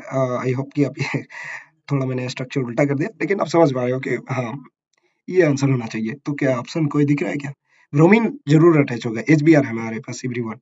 कोई ऐसा तो नहीं है कि जिसने हाँ ठीक है, कोई नहीं है, कोई ऐसा भी नहीं है। तो ये हमारे पास है, यस 3 दिख रहा है हमें option everyone, so 3 is the correct answer. और ये बहुत ही ऑर्गेनिक का सबसे मतलब सबसे स्टार्टिंग के चैप्टर ये अल्काइल हैलाइड में हम लोग पढ़ लेते हैं। चलो बहुत अच्छी बात है, जिसका भी करेक्ट हुआ कांग्रेचुलेशन, आप 4 नंबर बहुत इजीली ग्रैब ग्रैब कर लियो, ठीक है। सो हेलो एवरीवन, एक और हमारे पास जेईई मेंस का 23 जनवरी का इवनिंग शिफ्ट का एक और क्वेश्चन है। इसमें तो आइडिया फॉर्म के लिए पूछ लिया गया है, तो आइडिया फॉर्म के लिए सबसे जो है मैं तो पहले ही बता देता हूँ कि क्या कंडीशन होती है। हम लोग जो है आइडो फॉर्म के लिए 2 ही कंडीशन देखते हैं, एक या तो इस फॉर्म में होना चाहिए या तो फिर ये वाला ग्रुप हमारे पास होना चाहिए, CHOH और CH3 इस फॉर्म में। ये दोनों अगर कहीं पे भी आपको दिख जाए और बगल में इधर कुछ भी हो, हम आइडो फॉर्म वो टेस्ट दे देगा। अब ये देखना है कि ये दोनों कहाँ पे हमें दिख रहा है। यहाँ पे आप देखो तो ये हमें नहीं दिख रहा है। यहाँ पे देखो, यहाँ पे भी हमें कहीं नहीं दिख रहा है। ठीक है, इस वाले में देखो तो ये सी डबल बॉन्ड ओ तो है, पर इधर में हमारे पास OH है, पर ये गड़बड़ कर रहा है। तो ये तो नहीं होना चाहिए, ये इधर वाला पार्ट चाहिए था, लेकिन ये वाला पार्ट अटैच्ड है, तो ये तो बिल्कुल नहीं होगा, तो ये भी नहीं होगा। अब हम इसमें देखते हैं तो हमें दिखाई दे देता है कि हाँ, ये कुछ इस टाइप का ही है। इधर में H है, क्या हम ये कह सकते हैं कि ये सच में H है? हाँ, बिल्कुल है। तो ये जो है आइडोफॉर्म टेस्ट दे देगा, और ये बहुत ही ईज़ी क्वेश्चन था। मुझे लगता है कि ये सबको करेक्ट किया होगा, सबने करेक्ट किया होगा। और ये क्वेश्चन देख के मुझे तो बहुत खुशी हुई कि मतलब इतना ईज़ी सवाल आया, तो सबने 4 नंबर तो ऐसे ही गेन कर लिया। वन जेई मीन्स का एक और हमारे पास इवनिंग शिफ्ट का 23 जनवरी का इवनिंग शिफ्ट का एक और क्वेश्चन आया है, जो कि बहुत ही इजी दिख रहा है। और इस क्वेश्चन को देखकर तो मुझे तो ऐसा लग रहा है कि सारे स्टूडेंट ने इसको क्रैक किया होगा, और बहुत ही इजी क्वेश्चन है। और हो भी क्यों ना, इतना इजी क्वेश्चन एक्सपेक्ट तो नहीं किया था, लेकिन हाँ, बहुत अच्छा इजी क्वेश्चन है। ए जो है हमारे पास है CH3+, और दूसरा बी है हमारे पास C+ और CH3 ठीक है। ये तो हम लोग पहले चैप्टर ही पढ़ लेते हैं, जीओसी में ही सबने पढ़ लिया होता है। B is more stable than A, it has 9 alpha hydrogen. हाँ, सही बात है। बी जो है ज्यादा स्टेबल है, इसमें तो आंख मूंद कर भी हम कह सकते हैं कि अच्छा, कंसिडर द इंटरमीडिएट। ओके, ए तो सही है। ए इज मोर स्टेबल, ये तो गलत बात हो गई। ये तो इसके पास अल्फा हाइड्रोजन भी नहीं है। ठीक है, B is more stable than A due to resonance. नहीं, ये भी गलत है, रेजोनेंस की वजह से नहीं। यहाँ पे हाइपर कंजुगेशन कह सकते हैं, प्लस ई भी कह सकते हैं, आई भी कह सकते हैं, लेकिन A is more stable due to, नहीं नहीं नहीं, ये तो गलत बात हो गई। केवल एक ही हमें सही दिख रहा है, और अगर ये क्वेश्चन में कोई गड़बड़ी है आपको तो बता दो। लेकिन अगर ये सेम क्वेश्चन है जेईई मेंस में, तो जिसने भी ये क्वेश्चन देखा होगा, एक सेकंड के लिए तो पूरा खुशी से नाच लिया होगा। भले ही फिजिकली नाचा नहीं होगा, लेकिन हाँ, मतलब मन में लड्डू फूट रहे होंगे यार, क्या ही +4 तो एकदम फ्री में मिल गया।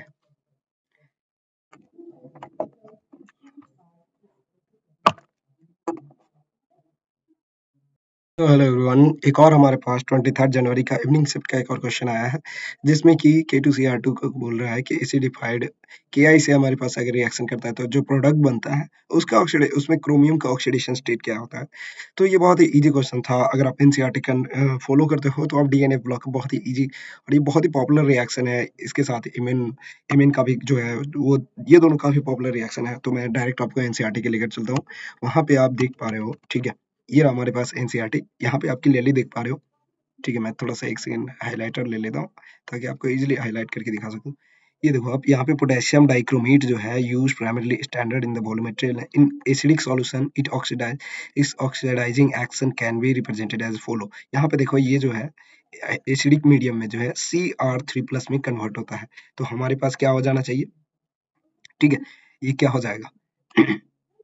Acidified dichromate will oxidize iodide to iodine, ठीक है। वहां पे आयोडाइड को है आयोडीन में कन्वर्ट कर देता है। तो आप ये क्लियरली यहाँ पे से देख पा रहे हो, तो ये क्या हो जाएगा आंसर? इसका क्लियरली आंसर हो जाएगा +3।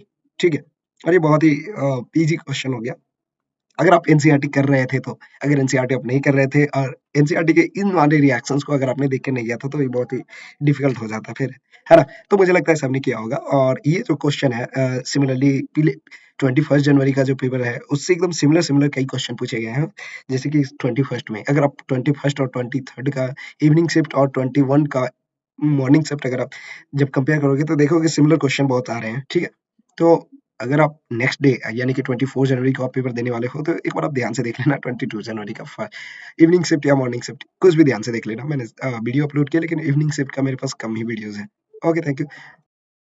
वन जे मीन्स का एक और हमारे पास क्वेश्चन है, जिसमें कह रहा है कि two metal with the work function is ratio 1:2 और exposure with the photon of energy 6 electron volt with the K E A और K E B is the 2.6 this much ratio and 5a 5b का हमें value बताना था। तो ये थोड़ा calculation लेंदी वाला क्वेश्चन है, एटॉमिक स्ट्रक्चर का पार्ट है, ठीक है ना? तो या फिर मॉडर्न फिजिक्स में भी हम पढ़ते हैं, तो चलो ठीक है, आगे देखते हैं। तो ये 5a और 5b का रेशियो दिया हुआ है, 5a and 5b is equal to 1/2। Similarly हमारे पास के ई ए डिवाइडेड बाई के ई बी दिया हुआ है जो कि है 2.642 डिवाइडेड बाई 1। तो हमें एनर्जी दिया हुआ है ई इज इक्वल टू हम जानते हैं 5 प्लस के ई मैक्स होता है। मैं थोड़ा जल्दी करने की कोशिश कर रहा हूँ, ये के ई मैक्स भी हो सकता है, ठीक है। चलो ये जानते हैं, हर हर कोई जानता है। चलो यहाँ पे हमारे पास 6 इलेक्ट्रॉन वोल्ट है और फाई हमारे पास, अगर मैं फाई ए ले रहा हूँ तो फाई ए यहाँ पे आ जाएगा और के ए जो हो जाएगा वो 2.642 के ई बी के बराबर हो जाएगा। सिमिलरली अगर हम फाई यहाँ पे 6 इलेक्ट्रॉन वोल्ट फिर से हो जाएगा, फाइव फाइव बी जो है ये हो जाएगा 2 फाइव ए के बराबर, प्लस में हमारे पास हो जाएगा के ई बी।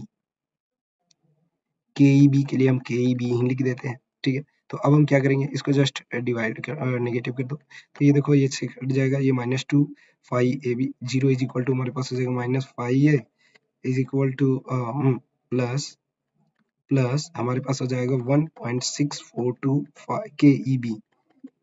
ओके, तो हमारे पास उल्टा हो गया, चलो कोई नहीं। तो यहाँ से हम फाइव ए को इधर कर लेते हैं, five A is equal to हो जाएगा 1.642 के ई बी। तो हमारे पास अब के ई बी के लिए एक रिलेशन आ गया।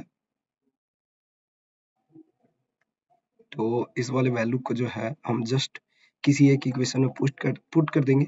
अगर हम इसे इस इक्वेशन में पुट कर दें, ये फर्स्ट और ये थर्ड, सेकेंड और ये फर्स्ट, तो क्या है वैल्यू मिल जाएगा हमें, देखते हैं।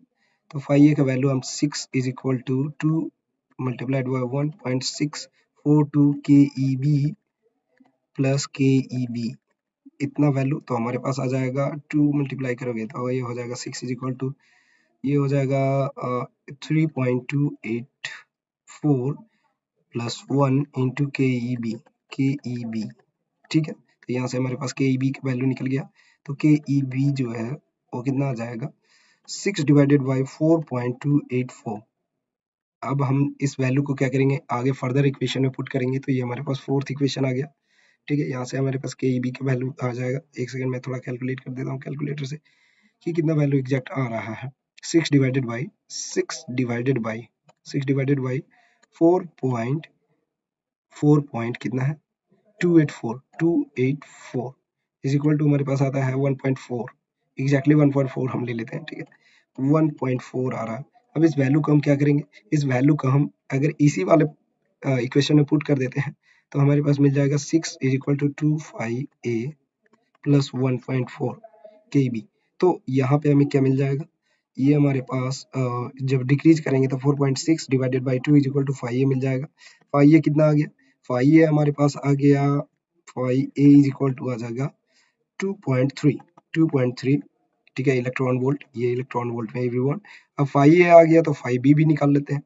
5 ए इज इक्वल टू हो जाता है, 5 A is equal to 5 B divided by 2, हम इक्वेशन से ये वाला से ला रहे हैं, ठीक है। तो 5 ए हमारे पास कितना है, 2.3, जस्ट मल्टीप्लाई कर दो 2 से तो हमें 5 बी मिल जाएगा। तो हमें 4.6, तो कई ऑप्शन है, हाँ फर्स्ट ऑप्शन ही दिख रहा है। ये थोड़ा लंबा लंबा कैलकुलेशन का था, तो सोच समझ कर करना था एवरीवन। चलो ठीक है। So hello everyone, JEE mains 24 जनवरी के इवनिंग शिफ्ट का एक और क्वेश्चन है हमारे पास, जिसमें कि कह रहा है कि एनिलीन जो है on reaction with acetic anhydride form x, जो कि हमारे पास 11 ग्राम प्रोड्यूस हो रहा है। Find the percentage yield of the reaction. So percentage yield का पहले मैं फॉर्मूला लिख देता हूँ। परसेंटेज यील्ड जो होता है वो क्या होता है, actual actual divided by theoretical multiplied by 100, ये हमारे पास फॉर्मूला होता है एवरीवन। सो एक्चुअल हमारे पास कितना मिल रहा है, 11 ग्राम, सॉरी। सो यहाँ पे हम जब एनिलीन का फॉर्मूला देखते हैं तो ये एनिलीन है हमारे पास, ठीक है। ये जो है एसिटिक एनहाइड्राइड के साथ रिएक्शन करके, ठीक है ना। तो एसिटिक एनहाइड्राइड कहने का मतलब ये है C+H2O, ठीक है ना, ये हॉल ट्वाइस हो जाता है, ठीक है। ये जब रिएक्शन करेगा तो क्या हो जाएगा, सबको पता है कि ये जो है कुछ ऐसा प्रोडक्ट बना देगा, ठीक है। ये प्रोडक्ट बनाएगा और यहाँ पे NH रहेगा और साथ ही C+H2O CH2, ठीक है। तो ये हमारे पास कितना प्रोड्यूस हो रहा है, 11 ग्राम, और ये हमें मिल रहा है, ये हमें 9.3 ग्राम से। सो जब इसका गिवन वेट हमारे पास कितना आ जाएगा, 9.3। सो इसका जब मोल निकालेंगे NH2 का, सॉरी दिस एनिलीन का, तो ये आ जाएगा 0.1, बिकॉज इसका वेट, मॉलिक्यूलर वेट जो होता है 93 होता है, और इसका मॉलिक्यूलर वेट जब आप कैलकुलेट करोगे तो 135 आएगा, ठीक है ना। एक हाइड्रोजन जस्ट निकाल के C ये वाला पार्ट ऐड कर दो, ठीक है। तो ये इसका जब इसका क्या बोलते हैं, ये तो एक्चुअल वैल्यू था, हमें थियोरेटिकल वैल्यू थियोरेटिकल प्रोडक्ट हमें मास निकालना पड़ेगा।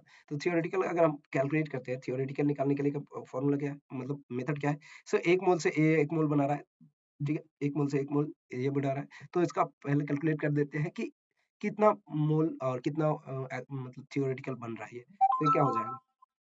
ये हो जाएगा 0.1 डिवाइडेड बाय देयर कोएफिशिएंट, ये मोल। अब ये मोल तो हमें नहीं पता क्योंकि हमें वेट नहीं पता। तो चलो मैं वेट y और जस्ट m मान लेता हूँ, ठीक है? चलो m मान लिया मैंने इसका वेट का, ठीक है? और मॉलिक्यूलर वेट तो आप जानते ही है 135 डिवाइडेड बाय इसका रेशियो क्या है? कोएफिशिएंट रेशियो इसका 1 है। तो यहाँ से जब आप कैलकुलेट करोगे तो m हमारे पास आ जाएगा जो कि कितना बना है वो, तो ये 13.5 हो जाएगा। तो थियोरेटिकल हमारे पास 13.5 आ गया। तो अब जस्ट परसेंटेज यील्ड निकाल लो। परसेंटेज यील्ड हो जाएगा 11 जो हमें एक्चुअल आया है, और थियोरेटिकल हमारे पास 13.5 है। इसको जस्ट मल्टीप्लाई कर दो 100 से, तो ये क्या हो जाएगा? ये हो जाएगा, इसका मैं 1 सेकंड कैलकुलेशन कर लेता हूँ। तो ये आ जाएगा 11 डिवाइडेड बाय 135 13.5 सॉरी 13.5, ये आता है 0.8148। सो ये 0.8148 को जब 100 से मल्टीप्लाई करते हैं तो 81.48% दिस मच आ रहा है एवरीवन। आई थिंक सबका करेक्ट हुआ होगा, ठीक है? सो ये अप्रोक्सीमेट के हम ऐसे कह सकते हैं, ठीक है? चलो अप्रोक्सीमेट नहीं, ऐसे ही ले लो। अब जो भी आपका वैल्यू आएगा वो आप देख लेना ऑप्शन में, ऑप्शन के अनुसार ये था या फिर फिल इन द ब्लैंक्स क्या था, ये आप देख लेना, ठीक है? सो इतना हमारे पास आंसर आ रहा है। एवरीवन, जेईई मेंस के 24 जनवरी का इवनिंग शिफ्ट का एक और क्वेश्चन है हमारे पास, जिसमें कह रहा है कि आरएमजीएक्स जो है react with the CO2 followed by the acidification and form product which react with this. अच्छा, ये हमारे पास एक लंबा सीरीज वाला रिएक्शन फिर से है। तो ऑर्गेनिक में ये सबको पता होता है कि इस टाइप के क्वेश्चन अगर आते हैं तो ऑलमोस्ट इजी होती है अगर आपको रिएजेंट याद है। तो हमारे पास आरएमजी है, ठीक है? एक सेकेंड में मैं थोड़ा कलर चेंज कर लेता हूँ। ये आरएमजी एक आरएमएक्स है। ये जो है रिएक्शन करके CO2 के साथ रिएक्शन करके RCOOH बनाता है, RCOOH, ठीक है ना? अब ये कह रहा है कि हम इसका फर्दर रिएक्शन NH3 से रिएक्ट करवा रहे हैं, तो हमें सबको पता है ये क्या हो जाएगा? ये RC double bond O amide बना लेगा, NH2 ऐड हो जाएगा, ठीक है? अब ये क्या कर रहा है कि NOCl, ओ हो! ये NaOCl, ये क्या है? ये क्या है? Hoffmann degradation. इसमें डिग्रेडेशन में क्या होता है? ये वाला पूरा पार्ट ही गायब हो जाएगा, ये अमाइन बना लेगा, RNH2। बहुत अच्छे, ये तो बहुत, अभी तक यहाँ तक तो इजी था। फिर क्या है? Further react with the CH, ओ भाई साहब, CHCl3 और KOH, नहीं NaOH है, ठीक है? तो ये क्या हो जाएगा? NaOH ये जो है रिएक्शन करके क्या बनाता है? ये बहुत ही फेमस क्वेश्चन है एवरीवन। यहाँ से हम लोग ये बना देते हैं, साइनाइड बना देते हैं। अब ये क्या कह रहा है? फर्दर हम इसका फिर से क्या करते हैं?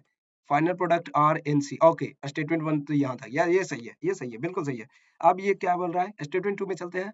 RN ट्रिपल, ओके, ये जो है on hydrolysis give the RCOOH। अच्छा, ये हाइड्रोलिसिस हम कर ही लेते हैं, ठीक है? हाइड्रोलिसिस करोगे तो क्या हो जाएगा? ओह हो! गलती हो गई इस स्टेटमेंट में। गलती क्या हो गई? ये RNH2 बना लेता है, ठीक है ना? ऑक्सीजन जो है इस टाइप का हमारे पास ब्रेकिंग होता है, ठीक है ना? हाइड्रोलिसिस जो होता है, सबको ही पता है, सबको पता है ये बात। यहाँ पे क्या हो जाएगा? HCOOH बन जाएगा, ठीक है? Clear everyone? क्लियर? तो ये बहुत ही ईज़ी था, ईज़ी कह सकते हो क्योंकि ऑर्गेनिक का इन जनरल ऐसे क्वेश्चन अगर आ रहे हैं तो बहुत ईज़ी कह सकते हैं, बहुत ही अच्छा था। ये जो RCOOH ना बन के हमारे पास HCOOH बनेगा, जिसमें कि है जो है हमारे पास स्टेटमेंट 2 रॉन्ग हो जाता है। तो क्या आंसर हो जाएगा? स्टेटमेंट 1 करेक्ट, और yes, third one is the correct answer everyone. पहला जो है हमारा स्टेटमेंट सही है, दूसरा गलत है। तो ये गलत हो गया। RCOOH हमें नहीं मिल रहा है, RNH2 मिल रहा है, ठीक है? So that's it. ये बहुत अच्छा क्वेश्चन था। 24 जनवरी का इवनिंग शिफ्ट का एक और क्वेश्चन है हमारे पास। How many tripeptide are possible when the following 3 amino acid make tripeptide, ठीक है? तो इसमें आप देखोगे ग्लाइसाइन है, एलामाइन है और वेलिन है। तो हमारे पास G है, A है और V है। तो इससे बोल रहा है कि कितने पॉसिबल है। सबको पता है लिंकेज, अगर पेप्टाइड लिंकेज की बात हो रही है तो ये 2 लिंकेज बनेंगे, ठीक है? तो यहाँ पे क्या-क्या पॉसिबिलिटी है? GAV, फिर GVA भी बना सकते हैं, ठीक है? उसके बाद हमारे पास A को आगे ला दो, फिर वहाँ पे GV कर दो, फिर A और GV की जगह यहाँ पे हम VGV कर सकते हैं। उसके बाद हमारे पास हो जाता है V को आगे ला दो और फिर AG हो जाएगा, V को आगे ला दो और GA हो जाएगा। तो ये पॉसिबल 6 पॉसिबिलिटी है एवरीवन, और ये बहुत ही ईज़ी क्वेश्चन हो गया ट्राई, और ये बहुत ही बार पूछा गया क्वेश्चन है। ये बार-बार रिपीटेड क्वेश्चन है एवरीवन। हम सब जानते हैं जेईई मेंस का पेपर आप वापस देखोगे तो बहुत सारे इस टाइप के रिपीटेड क्वेश्चन मिल जाएंगे, और पेप्टाइड लिंकेज तो सबसे सबका फेवरेट होता है। जिसने इजी कर लिया बहुत अच्छी बात है। ओके, हेलो एवरीवन, बहुत ही इजी क्वेश्चन पूछा गया था, अगर ये पेपर में पूछा गया है तो। हमारे पास ये क्वेश्चन आया है जिसमें कि 24 जनवरी का इवनिंग शिफ्ट का है। अगर नहीं आया आया है तो बताओ, किसी ने कंफर्म करो कि ये आया है या नहीं। क्वेश्चन पूछ रहा है कि how many molecule are secondary alcohol पूछा है। ठीक है, तो ये तो एसिड है, बिल्कुल नहीं, बिल्कुल ये गलत है। ये वाला तो मुझे है, ये है सेकेंडरी अल्कोहल। 2 डिग्री कार्बन पे अटैच्ड होने वाले OH को हम लोग सेकेंडरी अल्कोहल कहेंगे, बस सिंपल क्वेश्चन। ठीक है, ये भी हमें दिख रहा है कि ये भी सेकेंडरी अल्कोहल है 2। इसमें आप देखो, ये तो नहीं है, ये नहीं है। अच्छा, ये हाँ, डी में ऑप्शन है, और फिर ऑप्शन ये नहीं है, डी भी नहीं है। इस वाले में देखो तो ये है। तो हमारे पास 3 सेकेंडरी अल्कोहल है। अगर ये पेपर में आया था तो बहुत ही ईज़ी क्वेश्चन था एवरीवन, और मुझे लगता है इससे ईज़ी तो फिर है नहीं। ये हम जीओसी में ही पढ़ रहे होते हैं, सबसे पहले ही पढ़ रहे होते हैं कि 1 डिग्री कार्बन क्या होता है, 1 डिग्री अल्कोहल क्या होता है। तो कार्बन जो जानता है कि 2 डिग्री कार्बन के ऊपर अटैच्ड होने वाले OH को हम लोग सेकंड डिग्री अल्कोहल कहेंगे, और सेकेंडरी अल्कोहल उसी को कहते हैं भाई। ठीक है, सेकेंडरी अल्कोहल तो इजीली यहाँ पे आसानी से हम दिख पा रहे हैं। ठीक है, ये एसिड है, अल्कोहल, इसे समझने की कोशिश नहीं करना। ठीक है, ठीक है। और इधर देखो तो इसमें तो है ही नहीं 1 डिग्री अल्कोहल, ये दोनों। ठीक है, सो ये जो है 3 इज द करेक्ट आंसर। तो हेलो एवरीवन, एक और हमारे पास जेईई मेंस 24 जनवरी का 24 जनवरी का एक और क्वेश्चन है हमारे पास, जिसमें कि पूछ रहा है कि which have same bond order as well as paramagnetic.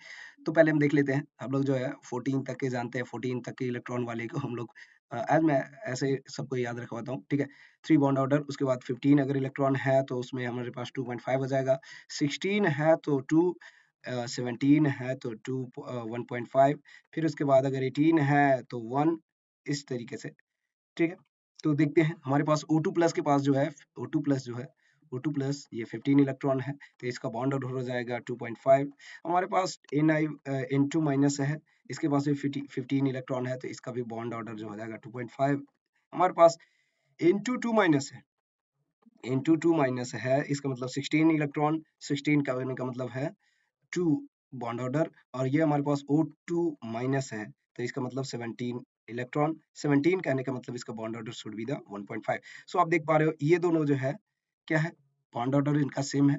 अब पूछ रहा है कि पैरामैग्नेटिक कौन है, तो जिसके पास ऑड नंबर ऑफ इलेक्ट्रॉन है उसे आप क्या कह दोगे, ये जो है पैरामैग्नेटिक्स है।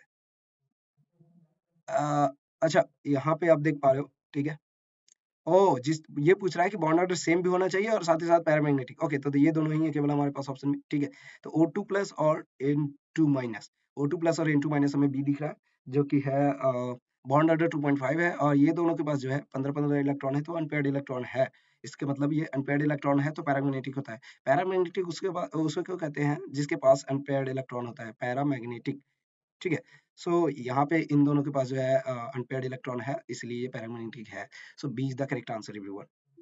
सो हेलो एवरीवन, एक और हमारे पास 24 जनवरी का इवनिंग शिफ्ट का एक और क्वेश्चन आया, जिसमें कह रहा है कि D block and A block से पूछा गया। कितनी बार ये डी ब्लॉक ए ब्लॉक से हर पेपर में पूछा जा रहा है एवरीवन, और कोई ना कोई सारा क्वेश्चन जो है एमएन के आसपास से ये पूछा जा रहा है। KMnO4 के बारे में पूछा जा रहा है, K2MnO4, फिर उसके बाद CR K2Cr2O7, इससे रिलेटेड पूछे जा रहे हैं। यहाँ पे भी सेम ही पूछा है। ग्रुप नंबर 7, हम जानते हैं ग्रुप नंबर 7 क्या होता है।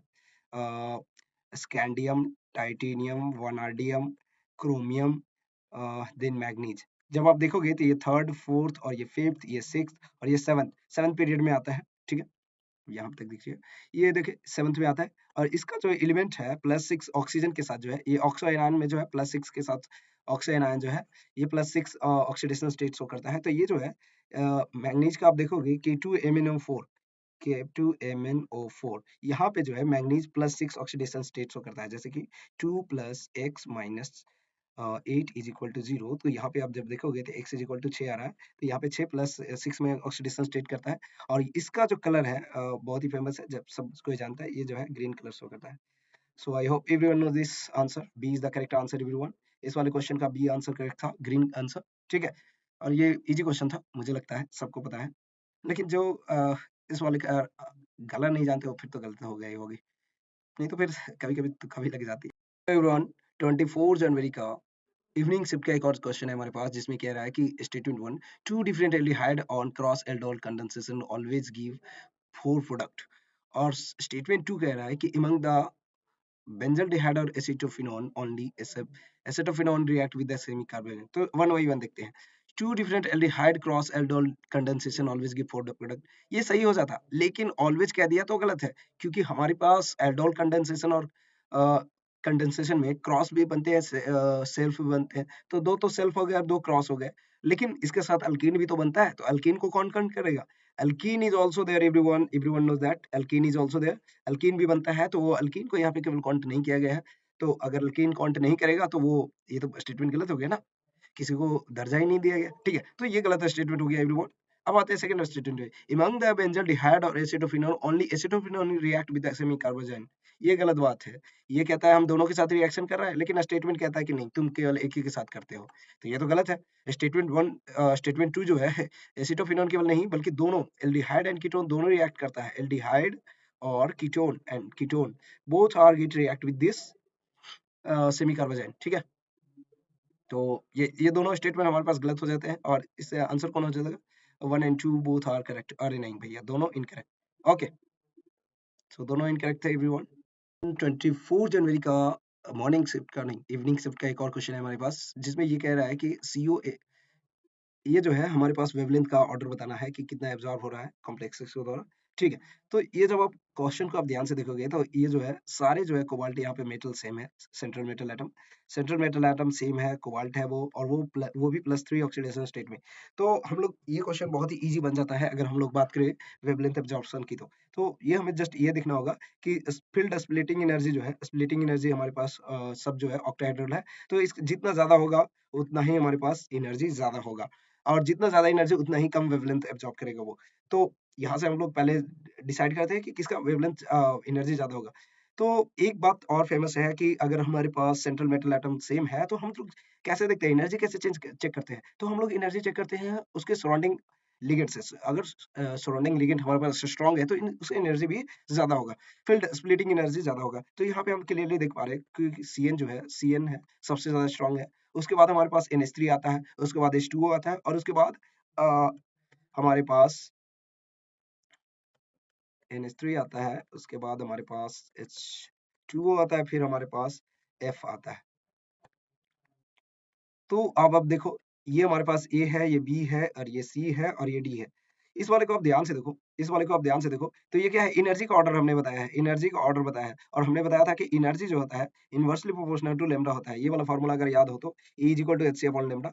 तो यहाँ पे आप ध्यान से देखो, एच से तो कांस्टेंट होता है, E is directly proportional to 1 by lambda, और E is inversely proportional to lambda भी कह सकते हैं। लैम्डा यहाँ पे वेवलेंथ है, तो यहाँ से हमारे वेवलेंथ का अगर मैं ऑर्डर निकालूं तो क्या हो जाएगा? डी का सबसे ज्यादा एब्जॉर्प्शन होगा, डी जो है सबसे ज्यादा वेवलेंथ एब्जॉर्ब करेगा, उसके बाद सी, उसके बाद बी, और उसके बाद ए हो जाएगा। तो ये ऑर्डर जिसने भी करेक्ट किया है उसका आंसर करेक्ट था, और कांग्रेचुलेशन, आपने बहुत ही इजी इजी इजी क्वेश्चन कह सकते हैं, क्योंकि ये सेंट्रल कोऑर्डिनेशन कंपाउंड का ये क्वेश्चन हम बार बार करते हैं, और बार बार कभी कभी भूल भी जाते हैं कि क्या करना है। लेकिन हाँ, जिसको भी स्प्लिटिंग एनर्जी से रिलेशन करके याद था कि लैम्डा एब्जॉर्प्शन कितना होगा, वो तो बहुत ही इजीली करके आया होगा ये क्वेश्चन।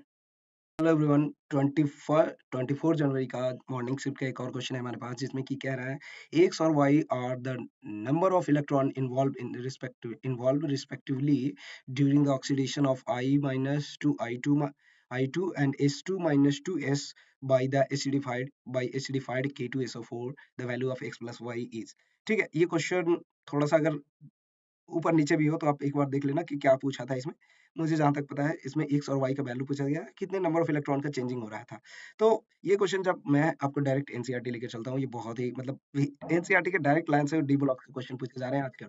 तो मैं दिखाता हूँ, मॉर्निंग शिफ्ट में भी हमने देखा था 21 जनवरी को, उसमें भी डी ब्लॉक का एक क्वेश्चन पूछा था, तो सेम ही जगह से पूछा था। मैं दिखाता हूँ कि वो कौन सा क्वेश्चन था और क्या था क्वेश्चन, और ये इस वाले क्वेश्चन का सॉल्यूशन भी उसी जगह पे है। मैं एक बार आपको फर्दर लेके चलता हूँ, एक सेकंड।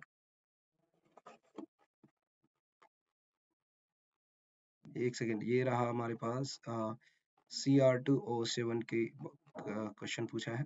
ठीक है, मैं एक सेकंड, हाँ,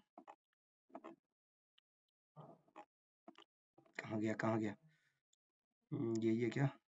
हाँ, यहाँ पे है।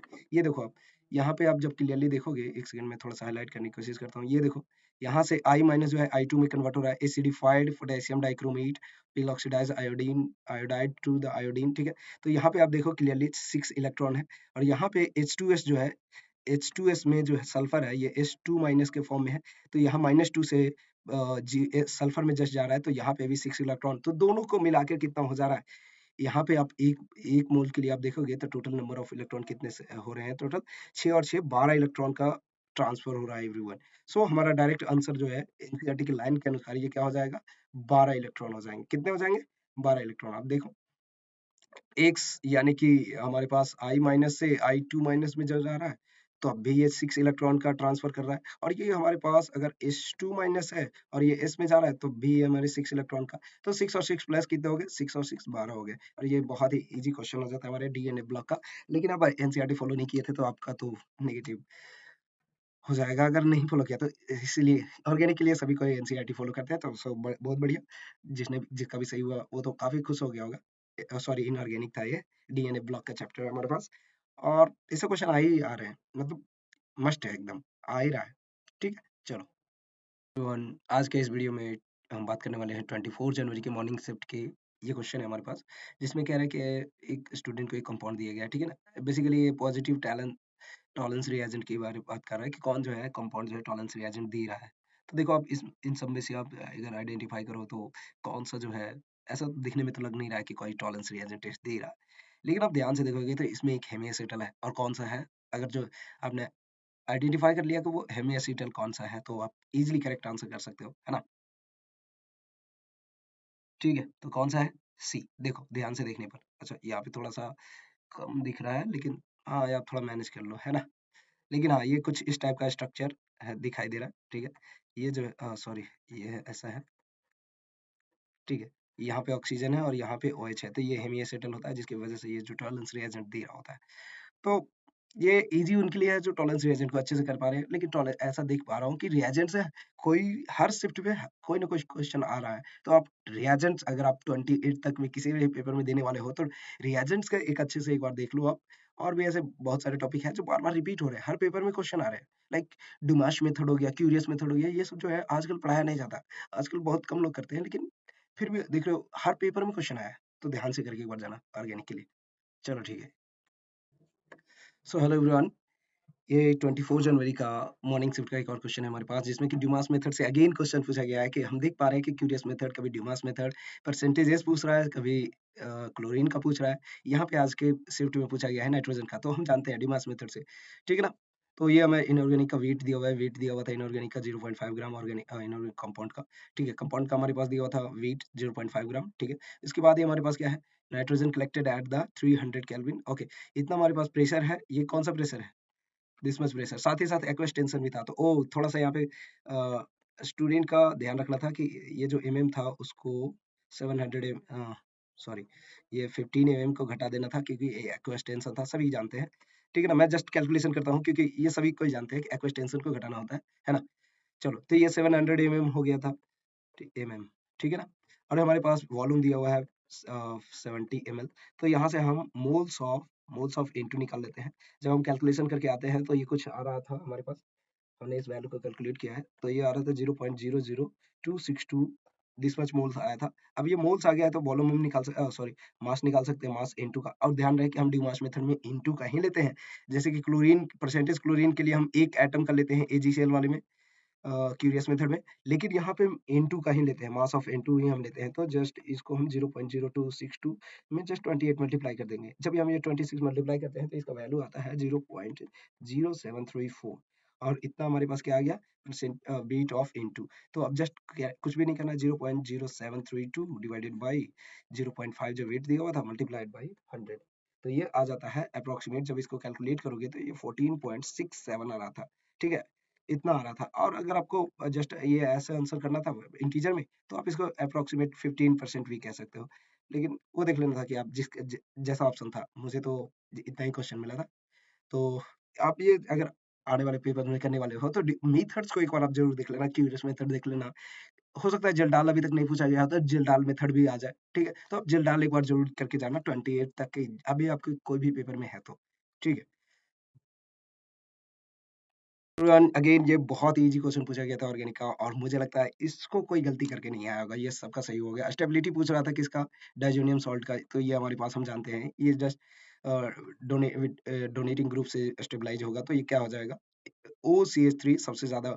हम अदर ऑप्शंस के अनुसार देखें तो OR जो है ज्यादा डोनेटिंग ग्रुप है, फिर हमारे पास हाइड्रोजन है, फिर इसके बाद CN और उसके बाद NO2, ये सबसे ज्यादा इलेक्ट्रॉन विड्रॉइंग ग्रुप हो जाता है। ठीक है, इतना तो सबको पता है। ठीक है ना, तो क्या ऑर्डर हो जाएगा, D C, फिर उसके बाद B, उसके बाद A। अगर ये ऑप्शन कहीं आपको दिख रहा था तो जस्ट मार देना था, है ना। चलो बहुत बढ़िया। एवरीवन, एक और हमारे पास 24 जनवरी का मॉर्निंग शिफ्ट का एक और क्वेश्चन है हमारे पास, जिसमें कह रहा है, ये जो है ऑर्गेनिक रिएक्शन का एक बहुत ही लंबा पर्चा दिया गया है, तो ठीक है, स्टेप बाय स्टेप चलते रहते हैं। ठीक है, हमारे पास, अच्छा ये 78 ग्राम लेना है, क्योंकि बेंजीन का एटॉमिक वेट 78 होता है। मुझे एग्जैक्ट क्वेश्चन नहीं पता, लेकिन अगर 1 मोल लेना है तो 78 ही होना पड़ेगा। तो हमारे पास बेंजीन है, बेंजीन को कह रहा है कि नाइट्रेटिंग मिक्सचर के साथ जो है रिएक्शन कराता है तो ए फॉर्म होता है। नाइट्रेटिंग मिक्सचर सबको पता है, क्या पता है, HNO3 और H2SO4। ये जो है जब रिएक्शन करेगा तो क्या हो जाएगा, सबको पता है, जस्ट NO2 ग्रुप अटैच हो जाएगा, किसी भी पोजीशन पे आप ऐड करो, क्योंकि अभी फिलहाल बेंजीन है। जब ये अटैच हो जाएगा तो क्या कह रहा है कि ए फॉर्म होने which further react with Br2 in presence of Fe। ये सबको पता है, Fe जो है, Fe के प्रेजेंस में Br2 कहाँ ऐड होता है, Br2, सॉरी। ठीक है, तो ये Br2 है, ये जो है Fe के प्रेजेंस में रिएक्शन करेगा तो कहाँ ऐड होगा, सबको पता है कहाँ ऐड होगा, बिल्कुल। ये इलेक्ट्रॉन विड्रॉइंग पे ऐड हो, विड्रॉइंग ग्रुप अटैच्ड है, जिसकी वजह से जो है ये हमारे मेटा ग्रुप पे ऐड हो जाएगा, ये ब्रोमीन। अब कह रहा है कि इस वाले जो कंपाउंड बी है, ये हमारे पास ए है और ये हमारे पास बी है। अब इस बी को फर्दर हम शो कर रहा है FeHCl के साथ, तो यहाँ पे क्या होगा, ये FeHCl एक रिड्यूसिंग एजेंट के रूप में काम करेगा, और क्या करेगा, रिड्यूसिंग एजेंट के फॉर्म में काम करेगा, तो ये NH2 में कन्वर्ट कर देगा, जस्ट FeHCl के साथ। ठीक है, तो ये जो है NO2 हमारा, ठीक है, मैं क्वेश्चन उत्तर पढ़ लिया हूँ फिर। ठीक है, तो ये जो है ये रहेगा और ये NH2 में बदल जाएगा।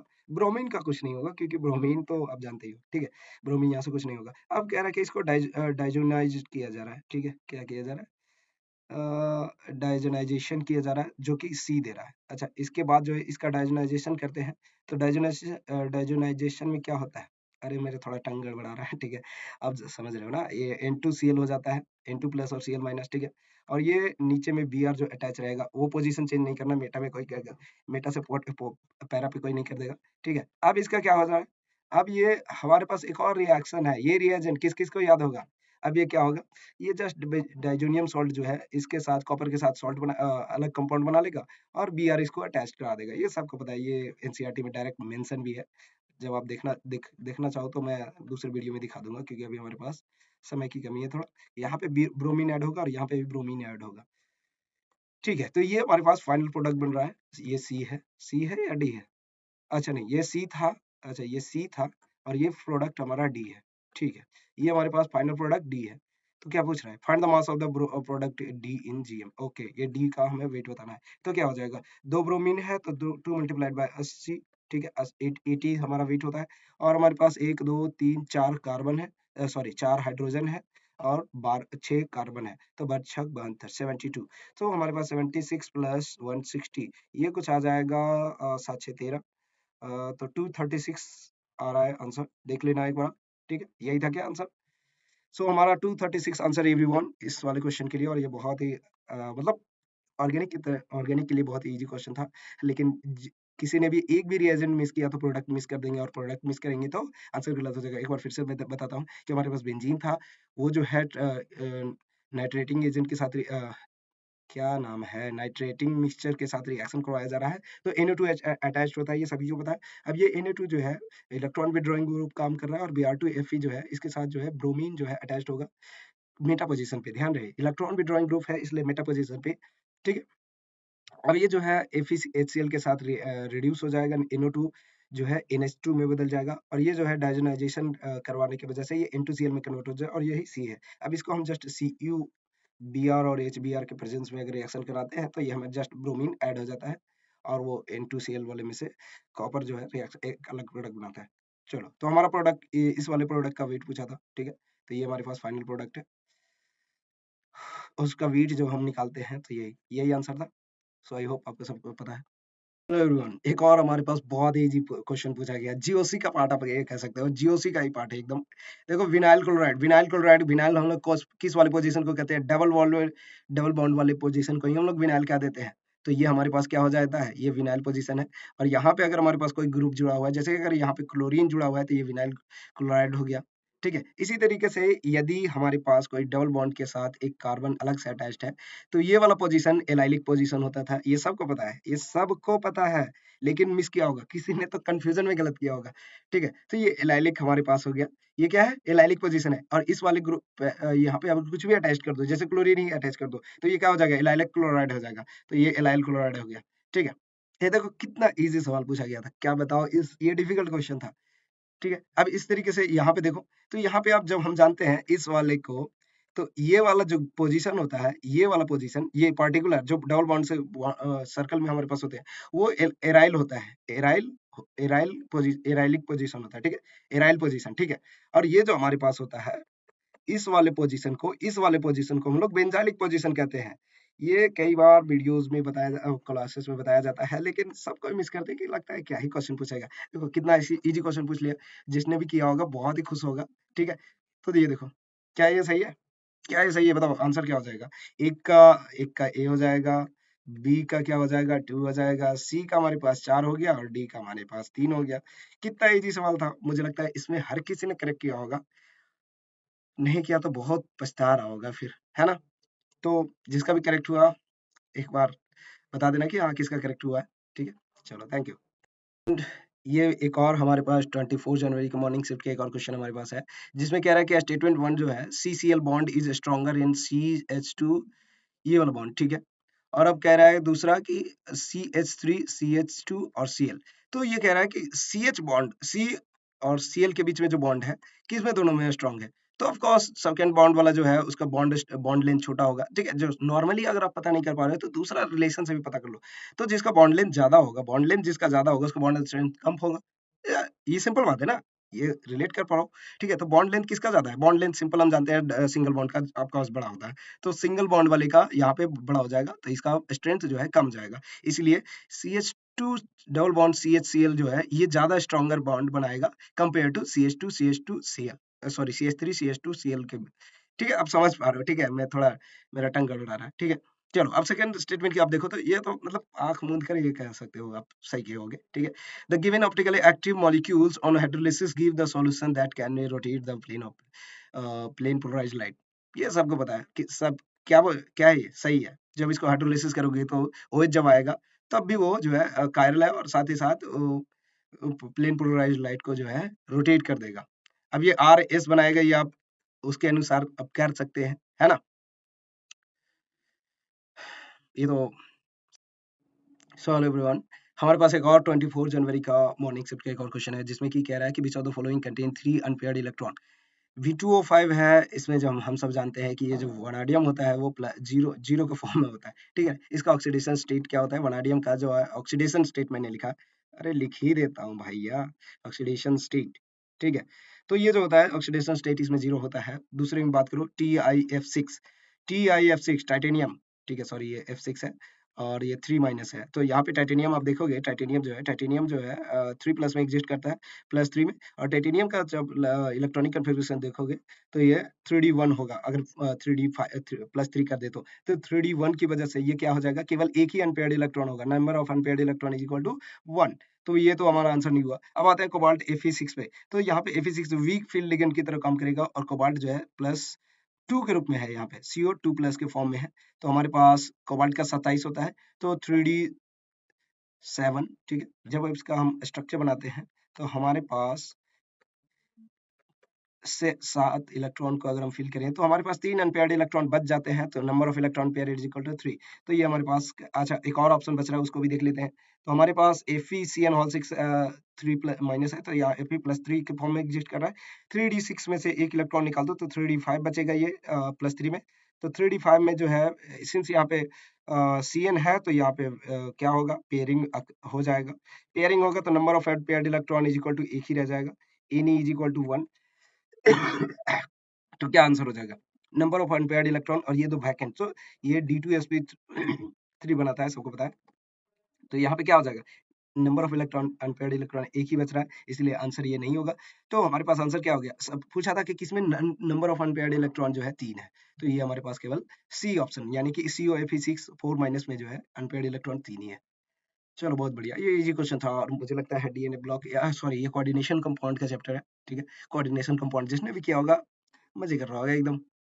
24 जनवरी की मॉर्निंग शिफ्ट का एक और क्वेश्चन है हमारे पास, जिसमें कि पूछ रहा था कि decreasing order of the stability, ये बहुत ही इजी क्वेश्चन बन जाता है अगर स्टेबिलिटी की देखें तो यहाँ पे हमारे पास अगर अल्फा हाइड्रोजन देखोगे तो अल्फा हाइड्रोजन हमारे पास ऑप्शन ए में जो है पूरा टोटल 12 है, 3 3 6 3 9 3 12, फिर ऑप्शन सी डी आप देखो, ठीक है, ए में सबसे ज्यादा है, फिर हमारे पास डी में है, डी में अल्फा हाइड्रोजन हमारे पास कितना है, टोटल है 9, क्योंकि 3 3 6 3 9, फिर ऑप्शन हमारे पास सिस और ट्रांस में हम जानते हैं कि स्टेबिलिटी हम जब जानते हैं तो सी का ट्रांस का ज्यादा होता है, ठीक है। अल्फा एच अगर सेम है तो हम क्या देखेंगे, ट्रांस, ट्रांस जो होता है ज्यादा स्टेबल होता है सिस से, ये सबको पता है, सबको पता है, अगर नहीं जानते हो तो जान लो, ठीक है। ये एनसीईआरटी में एक क्वेश्चन तो आपको कहीं ना कहीं आपको दिख में जाएगा कि स्टेबिलिटी के बारे में पूछा गया क्वेश्चन है, जो इसमें है ट्रांस ज्यादा स्टेबल है एज कम्पेयर टू, यहाँ पे थोड़ा सा हिंड्रेंस का आप कंसेप्ट लगा सकते हो, जीओसी में आप पढ़ते हो और बहुत ही अच्छे से अगर आपने जीओसी कवर किया है तो आप इजीली से जानते हो कि अल्फा एच सेम हो जाए तो हम सिस और ट्रांस में ट्रांस का स्टेबिलिटी ज्यादा दे देते हैं, ठीक है। तो यहाँ पे सी ज्यादा हो जाएगा, सॉरी डी, हाँ सी ज्यादा हो जाएगा, सी और बी में अगर बात करें तो ए हो जाएगा आंसर, डी हो जाएगा, फिर सी आ जाएगा, फिर बी आ जाएगा, तो आंसर यही था हमारा ऑप्शन। कोई भी ऑप्शन अगर आपको है, अगर ये ऑप्शन आपको कहीं भी दिख रहा था तो आपको वो टिक करना था, क्या था, ए डी सी बी, ये करेक्ट, बिल्कुल। सो hello everyone, again carbon ion का क्वेश्चन पूछा गया है स्टेबिलिटी के बारे में, तो जीओसी से दो क्वेश्चन तो इसमें ऑलरेडी जीओसी से 3 क्वेश्चन आ चुके हैं इस वाले पेपर में, तो आप ध्यान से देखो तो यहाँ पे इस टाइप का कुछ क्वेश्चंस है जिसमें कि डिफरेंट डिफरेंट ग्रुप पे हमारे पास CH2 माइनस को जो है स्टेबल देना करना था, ठीक है। मैं एक बार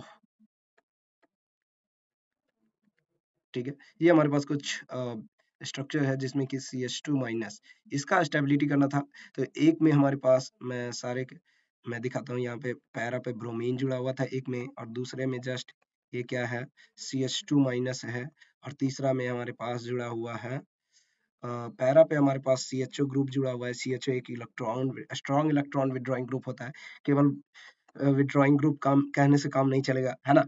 तो अब जब ध्यान से देखोगे, ओहो इसमें तो भैया क्या है, अब देखो खुद ही देखो, ओ आर का है, ओ आर है, तो ये क्या होता है, इलेक्ट्रॉन डोनेटिंग ग्रुप होता है, तो ये क्या करेगा, हाईली अनस्टेबिलिटी, हाईली अनस्टेबल होगा। तो सबसे ज्यादा जो है ये सी अगर है, अगर ये बी है और ये ए है, तो ये सी के बाद ए आएगा, फिर ये बी है तो फिर बी आएगा, ये डी, सबसे लास्ट में हमारे पास डी होगा, तो सी सबसे ज्यादा, फिर हमारे पास ए आ जाएगा, फिर हमारे पास बी आ जाएगा, फिर हमारे पास डी आ जाएगा। तो ये ऑप्शन आपको आंख मूंद कर टिक करना था, अरे नहीं नहीं, आंख खोल कर टिक करना था, ठीक है, क्योंकि भाई ये गलत भी हो सकते हैं ना, बहुत ही कीमती है ये सब, और बहुत ही इजी क्वेश्चन पूछा गया था। तो जीओसी से इस वाले पेपर में 3 क्वेश्चन पूछे गए थे, और तीनों बहुत ही शानदार थे, और सबसे इजी क्वेश्चन पूछे गए थे, तो मुझे लगता है कि सबने करेक्ट किया होगा, वेरी गुड।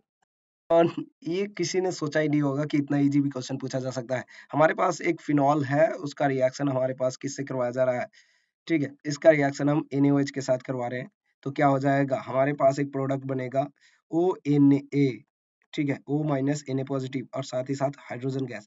पूछा क्या है, ध्यान से पढ़ना था क्वेश्चन, गैस एक्स, ठीक है ना, तो ये एक्स है, ठीक है, इसको एक्स समझने की गलती मत करना, कंपाउंड हमारे पास पूछा था, ठीक है ना, तो एक्स हाइड्रोजन था, ठीक है। इसी तरीके से हमारे पास एक और रिएक्शन था जिसमें कह रहा था कि बेंजोइक एसिड जो है वो क्या है, ये बेंजोइक एसिड है जिसका रिएक्शन हम करवा रहे हैं NaHCO3 के साथ। हम जानते हैं ये रिएक्शन होता है, साथ ही साथ ये प्रोडक्ट बनाता है, जस्ट एक सॉल्ट बना देता है, जिसमें कि C माइनस Na प्लस हो जाता है, और साथ ही साथ ये CO2 गैस रिलीज करता है, सबको पता है कि ये CO2 गैस रिलीज करता है, तो इसका वेट जो होता है 44 होता है, और ये हाइड्रोजन जो होता है उसका वेट 2 ग्राम, तो 2 और 46, इतना सिंपल मल्टीपल एडिशन तो हमें भी नहीं आता है वो आता है, ठीक है। तो ये 44 प्लस 2 इज इक्वल टू 46, इतना तो इजी आ रहा था सबको, और सबने करेक्ट किया होगा, और जिसका भी करेक्ट हुआ बहुत ही खुश होगा वो, क्योंकि बहुत ही इजी क्वेश्चन बन गया था ये ऑर्गेनिक का, और आज के पेपर में तो ऑर्गेनिक की भरमार लगी है ना। सो बेस्ट ऑफ लक आने वाले पेपर के लिए, अगर आप देख रहे हो तो ट्राई करना कि आप हाइलाइटेड पोर्शन को जो है जितने भी पेपर आ रहे हैं उसको आप देखो, एनालाइज करो, ज़्यादातर जो है कौन से क्वेश्चन रिपीटेड हो रहे हैं। मैंने अभी तक देखा है हर पेपर में कोई ना कोई मेथड से रिएजेंट से जरूर सवाल पूछा है। रिएजेंट का नाम पूछ ले, रिएजेंट का कहीं रिएक्शन में यूज करा दे, कहीं ना कहीं तरीके से रिएजेंट का नाम पूछ रहा है, और कहीं ना कहीं कोई टेस्ट से क्वेश्चन पूछ दे रहा है। इस वाले पेपर में ही खुद देख लो, क्यूरियस ड्यूमास मेथड से पूछा है, पिछले वाले पेपर में एक ड्यूमा क्यूरियस मेथड से पूछा था, अभी जलदाल से नहीं पूछा गया है, तो जलदाल एक मेथड हो सकता है, मैं पिछले वीडियो में भी कहा था। एवरीवन, एक और हमारे पास बड़ा ही शानदार क्वेश्चन है, बहुत ही इजी क्वेश्चन है हम कह सकते हैं। ये आप जो है मोस्टली डीएनए ब्लॉक में पढ़ते हैं, लेकिन सॉरी माफ कीजिएगा, ये पी ब्लॉक में पढ़ते हैं हम लोग। ये क्लोरीन सॉरी कैसे, हाँ, फ्लोरीन फैमिली, और हम लोग फ्लोरीन फैमिली में ही पढ़ते हैं, ठीक है। जिसमें आप देखोगे तो IF3 है हमारे पास, इसका हमारे पास क्या स्ट्रक्चर बनेगा। तो हमारे पास आई के पास 7 इलेक्ट्रॉन है, तो चलो हमें 7 इलेक्ट्रॉन दे देता हूँ, ठीक है। ये 3 इलेक्ट्रॉन मैं इसको दे चुका हूँ, ठीक है, ठीक है। तो ये हमारे पास कुछ ऐसा हो जाएगा, ठीक है। तो ये जो है हमारे पास लोन पेयर ज्यादातर कनेक्ट यहाँ पे होंगे, सॉरी, ये कोई एक ही इलेक्ट्रॉन लो और इसके ऊपर एक ही इलेक्ट्रॉन दो, ठीक है। और ये जो है हमारे पास टी शेप बनता है, ठीक है ना। यहाँ पे लोन पेयर आ जाता है और यहाँ पे भी लोन पेयर रिपल्सन, ये इस वाले एज वाले, ठीक है, सबको पता है इस टाइप का स्ट्रक्चर बनता है। तो ये क्या बनता है, ये बनता है sp3d। इसी प्रकार हम अब जब देखोगे आई एफ फाइव का स्ट्रक्चर बना हूं, तो ये आई हो गया, एक दो तीन चार पाँच छः, एक हमारे पास लोन पेयर होगा, बाकी पांच हमारे पास फ्लोरीन अटैच्ड होंगे। तो ये कुछ सीसो ज्योमेट्री बनता है, और इसका कॉन्फ़िगरेशन होता है sp3d2, ठीक है। कहीं अगर आपको दिख रहा है तो sp3d2 स्क्वायर पिरामिडल, सॉरी, सीसो ज्योमेट्री नहीं, सीसो में तो यहाँ पे एक ही लोन पेयर हो, तो सॉरी माफ कीजिएगा, sp3d में एक ही लोन पेयर हो, तो यहाँ पे दो है लोन पेयर, सॉरी, ठीक है। तो ये जो है स्क्वायर प्लानर है, सॉरी, स्क्वायर पिरामिडल, ठीक है। अब हमारे पास कोई ऑप्शन है जिसमें कि IF7 है, तो IF7 हमारे पास क्या हो जाएगा, ये तो सबको पता है, sp3d3 हो जाएगा, sp3d3, क्योंकि ये जो दोनों है, दोनों पे फ्लोरीन अटैच हो जाएगा। तो पांच इस वाले इक्वेटोरियल पोजीशन पे, और दो वर्टिकल ये जो भी पोजीशन है, ठीक है। तो ये वाले पोजीशन पे आ जाएगा। अब हम आज बात करते हैं ClO4 माइनस का। तो यहाँ पे सबको पता है Cl जो है डबल बॉन्ड बनाता है हर किसी के साथ, और ये जो नेगेटिव है क्लोरीन के पास चला जाता है सेंट्रल एटम, ठीक है। तो ये sp3 बनाता है टेट्राहेड्रल, सॉरी टेट्राहेड्रल, ठीक है। तो चलो देख लेते हैं ऑप्शन में। हमारे पास ये sp3d टेट्राहेड्रल है, सॉरी sp3 टेट्राहेड्रल, ये वाला बात है भाई, सॉरी डी का 3 है हमारे पास, डी का 3 है हमारे पास किसी ऑप्शन में, डी का 3 है, डी का 3 दो ऑप्शन है, ठीक है। सी का हमारे पास, सी का कितना है, sp3d3 पेंटागोनल बाइपिरामिडल, डी का सी सी का हमारे पास कितना होना चाहिए, वन, सी का वन। तो ये थर्ड ऑप्शन जो है मैच कर रहा है। सो ये अगेन बहुत ही इजी क्वेश्चन पूछा गया था स्ट्रक्चर से। अगर आपको स्ट्रक्चर याद थे, आपने बनाया था एक बार, तो आपने जरूर बना दिया होगा। आई होप कि आपका ये क्वेश्चन बहुत ही इजी था, सबको पता है ना।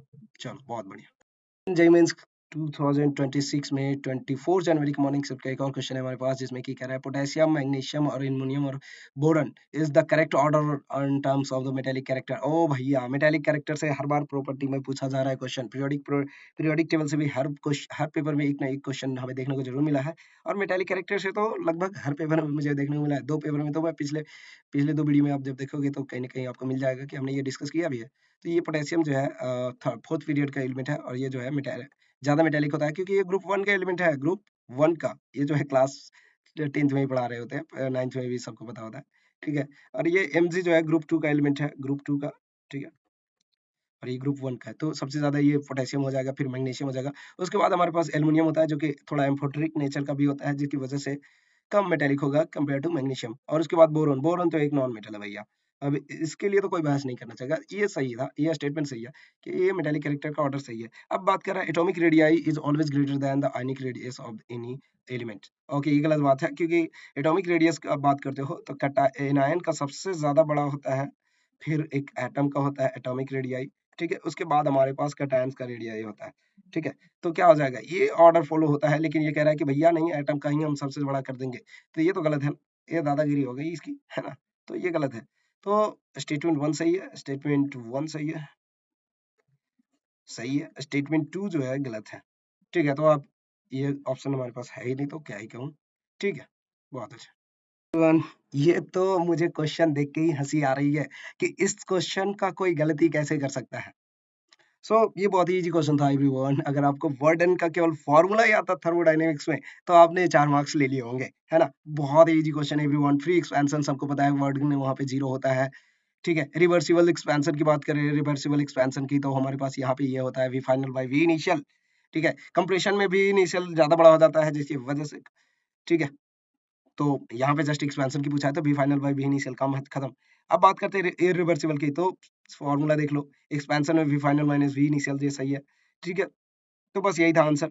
एक का हमारे पास, एक का 2 था, और बी का हमारे पास 1 था, सी का हमारे पास 3rd था, और डी का हमारे पास 4 था। तो बस यही ऑप्शन था। देखो इतना इजी क्वेश्चन एवरीवन, इसका तो मुझे लगता है किसी ने भी करेक्ट मतलब गलत नहीं किया होगा, सबने इसको करेक्ट किया होगा, और बहुत ही इजी क्वेश्चन था, क्योंकि जस्ट केवल फॉर्मूला आपको याद रखना था। अगर आपको फॉर्मूला याद था तो ये आप इजीली कर रहे थे, है ना? तो बेस्ट ऑफ लक एवरीवन जो आने वाले एग्जाम्स के लिए 24th के मॉर्निंग शिफ्ट का ये पेपर था रहा, और हमने सारे पेपर का लगभग पेपर का सारे क्वेश्चन लगभग कर चुका हूँ, ठीक है? कोई अगर आपके पास एक्स्ट्रा क्वेश्चन है जो ऐसा लग रहा है कि हाँ ये क्वेश्चन नहीं था, ये क्वेश्चन हमारे पास है, तो लिख कर भेज दीजिए हमें, हम कमेंट बॉक्स में देख लेंगे, ठीक है? वहाँ से हम आपको उसका सॉल्यूशन भेज देंगे। अपकमिंग वालों के लिए बेस्ट ऑफ लक एवरीवन, और दो जिनका पेपर हो चुका है बहुत बढ़िया। अब जो है अगले अगले पेपर के लिए तैयारी करो अप्रैल के लिए, ठीक है? So best of luck everyone, I wish you very best of luck. Thank you, thank you for watching the video. If you are new, please try to subscribe my channel, okay? Why I am saying try to, try to no, subscribe करके जाना, ठीक है? चलो bye.